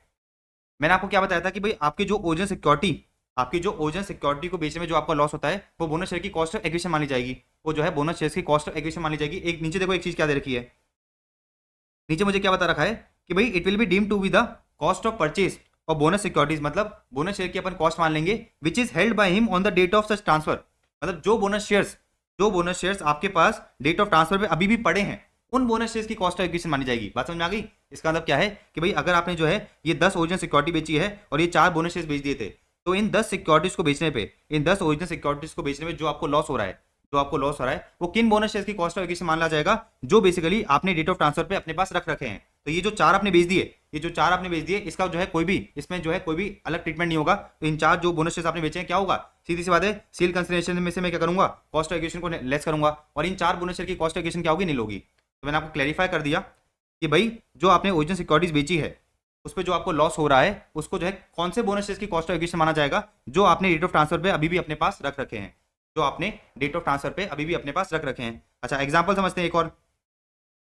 10 मैंने क्या, मेरे पास क्या थे, 10 ओरिजिनल सिक्योरिटीज थी, 10 बोनस शेयर्स थे, ठीक है ना। मैंने क्या करा, 10 की 10 ओरिजिनल सिक्योरिटी बेच दी, और मेरे पास अभी बोनस शेयर कितने बचे हैं, 10 बचे हैं। इसका मतलब क्या होगा कि भाई ये जो 10 सिक्योरिटीज पे जो लॉस हो रहा है, ये जो लॉस हो रहा है, इन सारी की क्या मान ली जाएगी, कॉस्ट ऑफ एक्विजिशन मान ली जाएगी। और मैंने आपको जो है एक और एग्जांपल करके बता दिया था कि भाई 10 में से आपने क्या करा, 4 बेच दिया, 6 अभी भी आपके पास पड़े हैं। तो ये जो ओरिजिनल सिक्योरिटी को बेचने में लॉस हो रहा है, पूरा का पूरा जो लॉस है वो इग्नोर कर दिया जाएगा, एंड इन 6 बोनस शेयर्स की कॉस्ट ऑफ एक्विजिशन मान लिया जाएगा। तो अगेन ये टेक्निकल है, कंफ्यूज मत हो जाना, अगेन ये टेक्निकल है, इसलिए कंफ्यूज मत हो जाना। और मैंने आपको क्लैरिफाई भी करा दिया, मैंने आपको जो है क्लैरिफाई भी करा दिया कि भाई इस लाइन का क्या मतलब है, इस लाइन का क्या मतलब है कि भाई held by him on the date of such transfer. तो बेसिकली डेट ऑफ ट्रांसफर के दिन पे आपको ये देखना है कि भाई आपके पास कितनी, आपके पास जो है कितनी बोनस शेयर्स पड़े हैं, कितने आपके पास क्या पड़े हैं, बोनस शेयर्स पड़े हैं, उन बोनस शेयर्स की जो है कॉस्ट ऑफ एक्विजिशन मानी जाएगी। तो अपना जो है ये बोनस स्ट्रिपिंग ट्रांजेक्शन हो गया, अपना जो है ये बोनस स्ट्रिपिंग ट्रांजेक्शन पूरा हो गया। अब मैं आपको एक और छोटे टॉपिक में ले चलता हूँ, डिविडेंड या फिर इनकम स्ट्रिपिंग ट्रांजेक्शन, समझना। हाँ जी, तो इस डिविडेंड स्ट्रिपिंग ट्रांजेक्शन को जो है मैं आपको एक एग्जांपल से बताता हूँ कि भाई प्रोविजन आया क्यों। अमीर लोग क्या करते थे, अमीर लोग एक ऐसा शेयर खरीदते थे जिन पे उनको पता है कि जो डिविडेंड मिलेगा वो एग्जेम्प्ट होगा। तो एक अमीर इंसान ने क्या करा, 100 रुपये का एक शेयर खरीदा, 100 रुपये का क्या करा, एक शेयर खरीदा। तो शेयर खरीदा उसने एक 100 रुपये का, इस पे जो है इस अमीर इंसान को डिविडेंड मिला 40 रुपये का, और ये डिविडेंड क्या है, एग्जेम्प्ट है। तो इनकम टैक्स एक्ट में लेटर से सपोज इस शेयर पे जो डिविडेंड मिलेगा वो क्या है, एग्जेम्प्ट है। अच्छा, इस शेयर की प्राइस, इस शेयर की प्राइस जो है लेटर से सपोज अब कितनी हो गई, अब हो गई 60 रुपये। इस शेयर की प्राइस कितनी हो गई, 60 रुपये हो गई। अच्छा, इस अमीर इंसान ने क्या करा, इस अमीर इंसान ने इस शेयर को बेच दिया। अच्छा, सेल प्राइस क्या होगी, सेल प्राइस होगी 60 रुपये, क्योंकि इसकी प्राइस ही कितनी हो गई है, 60 रुपये हो गई है। कॉस्ट ऑफ एक्विजिशन क्या लूंगा, कॉस्ट ऑफ एक्विजिशन लूंगा 100 रुपये। तो बेसिकली मेरा 40 रुपये का निकल के आएगा, 40 रुपये का लॉस निकल के आएगा। तो कैबियंस का लॉस कितना निकल के आया, आपका जो है कैबियंस का लॉस निकल के आया 40 रुपये। अच्छा, मुझे एक चीज़ बताना, मुझे जो है आप एक चीज़ बताना कि इस अमीर इंसान के पास, इस अमीर इंसान ने इन्वेस्टमेंट करा था 100 रुपये का, इस अमीर इंसान ने क्या करा था, इन्वेस्टमेंट करा था 100 रुपये का। इतनी बात आपको समझ में आई। अच्छा, इन्वेस्टमेंट करने के बाद, इन्वेस्टमेंट करने के बाद इसको 40 रुपये का क्या मिला, इन्वेस्टमेंट करने के बाद इसको 40 रुपये का डिविडेंड मिला जो इसकी जेब में आया। प्लस इसने जब शेयर को बेचा, प्लस जब इसने क्या करा, शेयर को बेचा, तो इसको 60 रुपये और मिल गए, इसको 60 रुपये और मिल गए, मतलब इसके पास 100 रुपये भी आ गए। तो इसने 100 रुपये का इन्वेस्टमेंट करा था और 100 रुपये उसके पास वापस भी आ गए। 100 रुपये का इन्वेस्टमेंट करा और 100 रुपये जो है वापस आ गए। कैसे आ गए, 40 रुपये आ गए डिविडेंड के फॉर्म में, जिस पे उसने टैक्स पे नहीं करा, और 60 रुपये आ गए सेल कंसिडरेशन पे। तो मतलब 100 रुपये का इन्वेस्टमेंट करा, 100 रुपये वापस आ गए। लेकिन लेकिन लेकिन एसएससी जो है उसको एडिशनल क्या फायदा हुआ, उसको जो है एडिशनल 40 रुपये का लॉस मिल गया। एडिशनल जो है उसको 40 रुपये का लॉस मिल गया। वो क्या कर सकता है, अदर अदर कैबियंस की इनकम से सर्व कर सकता है। तो सरकार ने देखा, सरकार ने देखा कि जो अमीर लोग होते हैं ना, जो बड़े बड़े अमीर लोग होते हैं जिनकी बहुत ज्यादा इनकम होती है, वो लोग क्या कर रहे थे, वो लोग जो है बेसिकली डिविडेंड की स्ट्रिपिंग कर रहे थे। डिविडेंड की स्ट्रिपिंग का मतलब क्या है, एक ऐसी डिविडेंड की इनकम, एक ऐसी डिविडेंड की इनकम जो एग्जेम्प्ट है, उससे क्या कर रहे थे, टैक्स प्लानिंग कर रहे थे। ठीक है ना, कैसे कर रहे थे टैक्स प्लानिंग, मैंने आपको समझाया। उन्होंने क्या करा, उन्होंने जो है एक ऐसे शेयर को खरीदा जिसपे जो डिविडेंड मिलता है वो एग्जेम्प्ट है। तो बहुत मोटा अमाउंट क्या करा, उस शेयर से इन्वेस्टमेंट करने में लगाया। फिर उनको क्या मिला, डिविडेंड मिला। फिर उनको क्या मिला, डिविडेंड मिला। अच्छा, अगर शेयर की प्राइस कम हो जाती है, अगर क्या हो जाती है, शेयर की प्राइस कम हो जाती है, तो ये लोग क्या करते हैं, ये लोग जो है उन शेयर को बेच देते हैं, उन शेयर को बेच देते हैं। उन शेयर को बेचने के बाद क्या निकल के आता है, उन शेयर को बेचने के बाद निकल के आता है आपका लॉस। और इस लॉस को क्या करते हैं, इस लॉस को जो है बेसिकली अपनी अदर इनकम से सेट ऑफ कर लेते हैं। अमीर इंसान को कोई नुकसान हुआ क्या, अरे नहीं नुकसान हुआ। कैसे भाई, उसने 100 रुपये इन्वेस्ट करा था, उसने 100 रुपये इन्वेस्ट करा था, 100 रुपये तो उसको वापस मिल गए। 100 रुपये इन्वेस्ट करा और सेल करने के बाद उसको 100 रुपये तो वापस मिल गए। 40 रुपये का डिविडेंड है उसके पास, 60 रुपये की सेल कंसिडरेशन है। 100 का इन्वेस्टमेंट करा, 100 वापस मिल गए। और एडिशनली अमीर इंसान को क्या हो गया, एडिशनली जो है अमीर इंसान को एक लॉस मिल गया, जो क्या कर सकता है, अपनी अदर इनकम से सर्व कर सकता है। तो सरकार ने ये चीज पकड़ी कि जो अमीर लोग हैं ना, वो क्या कर रहे हैं, इस तरह से टैक्स प्लानिंग करके, इस तरह से जो है ट्रांजेक्शन करके लॉस बुक करते जा रहे हैं, और इस लॉस से जो है, इस लॉस से अपनी अदर कैपिटल गेन्स की इनकम को सेट ऑफ करके क्या कर रहे हैं, हमें कम टैक्स पे कर रहे हैं। तब सरकार ने एक प्रोविजन बनाया, समझना क्या प्रोविजन है। प्रोविजन मुझे ये कहता है कि भाई अगर आपने क्या करा है, पढ़ लेते हैं, देखो। इफ एनी पर्सन बाइज और एक्वायर्स एनी सिक्योरिटीज और यूनिट्स, अगर आपने क्या करा है, सिक्योरिटीज और यूनिट्स को खरीदा है within 3 months prior to the record date, within 3 months prior to the record date. तो रिकॉर्ड डेट के विद इन 3 मंथ्स प्रायर आपने क्या करा है, कोई शेयर्स एंड सिक्योरिटीज को खरीदा है, शेयर सिक्योरिटीज या यूनिट्स को खरीदा है। एंड पर्सन सेल्स और ट्रांसफर्स, उस पर्सन ने क्या करा, उस पर्सन ने जो है उस सिक्योरिटी को बेच दिया, उस सिक्योरिटी को बेच दिया within 3 months after such date. तो मैंने आपको क्या बताया कि भाई रिकॉर्ड डेट के विद इन 3 मंथ्स प्रायर आपने सिक्योरिटीज खरीदी है या फिर यूनिट्स खरीदी है। तो अगर आपने क्या करा है, अगर आपने जो है यूनिट्स को within 3 months after the record date बेच दिया है, सिक्योरिटीज को within 3 months after the record date बेच दिया है, या फिर यूनिट को within 9 months after the record date बेच दिया है, तो जो आपको लॉस हो रहा है, उसको हम क्या करेंगे, उसको जो है हम इग्नोर करेंगे, उसको हम क्या करेंगे, इग्नोर करेंगे to the extent of the amount of dividend और इनकम रिसीव्ड और रिसीवेबल ऑन सच यूनिट्स और सिक्योरिटीज। अच्छा, एक और चीज इंपॉर्टेंट पॉइंट क्या है कि भाई जो इन सिक्योरिटीज और यूनिट्स पे आपको डिविडेंड मिला है या फिर इनकम मिला है, तो सिक्योरिटीज पे आपको डिविडेंड मिला है, यूनिट पे आपको जो इनकम मिली है वो क्या है, एग्जेम्प्ट है। देखो क्या रखा है, डिविडेंड और इनकम ऑन सच सिक्योरिटीज और unit received by the person is exempt. ठीक है ना, तो उस केस में क्या होगा, जो भी आपको लॉस हो रहा है उसको क्या करा जाएगा, इग्नोर कर दिया जाएगा। देखो क्या रखा है, loss if any arising shall be ignored for the purpose of computing his income chargeable to tax and such loss would be ignored. कितना लॉस इग्नोर करा जाएगा, to the extent of the amount of dividend और income received, जो भी आपकी क्या थी, exempt थी। समझना 100 रुपए का आपने शेयर खरीदा था, 100 रुपए का शेयर खरीदा था, 40 रुपए का आपको डिविडेंड मिला है। ठीक है ना, आपने जब इस शेयर को बेचा तो आपको लॉस कितने का हुआ, आपको जो है लॉस हुआ 40 रुपए का, आपको जो है लॉस हुआ कितने का, 40 रुपए का आपको जो है लॉस हुआ। तो सरकार ने कहा, हाँ, सरकार ने कहा कि इस लॉस को इग्नोर कर दिया जाएगा, टू द एक्सटेंट ऑफ कितना आपको डिविडेंड मिला है, टू द एक्सटेंट आपको जो है कितना डिविडेंड मिला है। तो हम क्या करेंगे, इस पूरे के 40 के लॉस को जो है इग्नोर कर देंगे। और लॉस को अपन इग्नोर क्यों करें, मैंने आपको समझाया कि भाई ने 100 रुपए का इन्वेस्टमेंट करा था, भाई को जो है 100 रुपए मिल चुके हैं, भाई ने 100 रुपए का इन्वेस्टमेंट करा था और भाई को क्या मिल चुके हैं, भाई को जो है बेसिकली 100 के 100 पूरे मिल चुके हैं। मतलब अल्टीमेटली भाई को कोई नुकसान ही नहीं हुआ है, तो सरकार ने कहा कि ये जो लॉस है आपका इग्नोर कर दिया जाएगा। अच्छा, एक एग्जांपल समझना, एक दूसरा एग्जांपल समझते हैं। मेरी जो सेल प्राइस है उसको 60 की जगह मैं कर देता हूँ 30। मेरी जो सेल प्राइस है उसको मैं क्या करता हूँ, 60 की जगह कर देता हूँ 30। तो देखो सेल प्राइस कितनी हो जाएगी, मेरी सेल प्राइस हो जाएगी 30। तो मेरा लॉस कितना निकल के आएगा, आपका लॉस निकल के आएगा 30 माइनस 100 कितना होता है, आपका जो है 70 रुपीज़ का लॉस निकल के आएगा। ठीक है ना, मैंने आपकी सेल प्राइस कितनी कर दी, 30 कर दी। अब मुझे एक चीज़ बताओ, अब जो है मुझे आप एक चीज़ बताओ कि भाई ने 100 रुपये लगाए थे, भाई ने क्या करे थे, 100 रुपये लगाए थे। अच्छा, 40 रुपये का भाई को क्या मिला, डिविडेंड मिला। सेल प्राइस कितनी मिली, सेल प्राइस मिली 30 रुपीज़ की, सेल प्राइस कितनी की मिली, 30 मिली की, सेल प्राइस जो है 30 है। तो भाई को जो है पैसा कितना मिला, भाई को जो है पैसा मिला कितना, 70 जो है पैसा मिला भाई को। 40 रुपये डिविडेंड का उसके पास आया और 30 रुपीज़ का आया, 30 रुपीज़ जो है बेसिकली 30 रुपीज़ जो है उसके पास सेल कंसिडरेशन आई। तो उसने 100 रुपये लगाए थे, अभी उसके पास 70 रुपीज़ है। मतलब अल्टीमेटली भाई को नुकसान कितना हुआ, अल्टीमेटली जो है भाई को 30 रुपये का नुकसान हो गया कि भाई ने 100 रुपये लगाए थे लेकिन भाई के पास अभी कितने हैं, भाई के पास अभी सिर्फ 30 हैं। तो सरकार ने कहा ये जो आपका लॉस है ना, ये जो आपका लॉस है इसको इग्नोर करा जाएगा, लेकिन कितना लॉस अपन इग्नोर करेंगे, to the extent of dividend, जितना आपको डिविडेंड मिला है उतना ही एग्जाम करा जाएगा। तो 70 का जो लॉस है उसको अपन क्या करेंगे, उसमें से 40 को इग्नोर कर देंगे, 40 को क्या करेंगे, इग्नोर कर देंगे। और बाकी जो 30 है, आप क्या कर सकते हो, आप जो है कैरी फॉरवर्ड कर सकते हो। और मैंने आपको बताया कि भाई 30 कैरी फॉरवर्ड क्यों कर सकते हैं, क्योंकि भाई को 30 का एक्चुअल में नुकसान हुआ है। भाई 100 माइनस 70 करोगे तो 30 का एक्चुअल में नुकसान हुआ है ना भाई को, 30 का जो है एक्चुअल में भाई को नुकसान हुआ है। तो सरकार ने कहा कि जो भी आपका लॉस है उसको बिल्कुल इग्नोर करा जाएगा, लेकिन कितना इग्नोर करा जाएगा, टू द एक्सटेंट ऑफ जितना आपको क्या मिला है, टू द एक्सटेंट जितना आपको जो है आपको एग्जाम इनकम मिली है, टू द एक्सटेंट जितना आपको डिविडेंड या इनकम मिली है। और मैंने आपको एग्जांपल से भी बता दिया कि भाई 30 रुपये का सेल कंसेशन मिला भाई को, 40 रुपये का डिविडेंड मिला, तो भाई के पास 70 रुपये ही आए। 100 रुपये का उसने इन्वेस्टमेंट करा था, भाई के पास आए 70 रुपये, तो भाई को एक्चुअल में नुकसान कितना हुआ, 30 का नुकसान हुआ।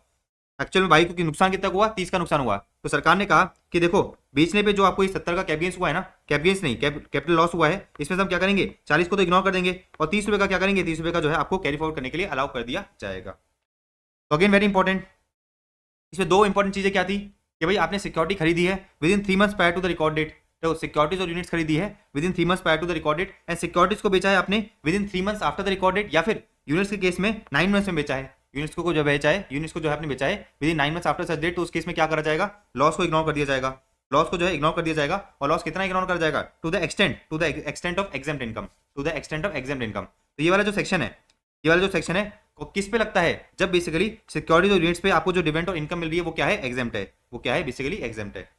तो फाइनली आपका जो है पूरा का पूरा 11 वाला चैप्टर खत्म होता है। अब जो है मैं आपको क्वेश्चंस करा देता हूँ इसके।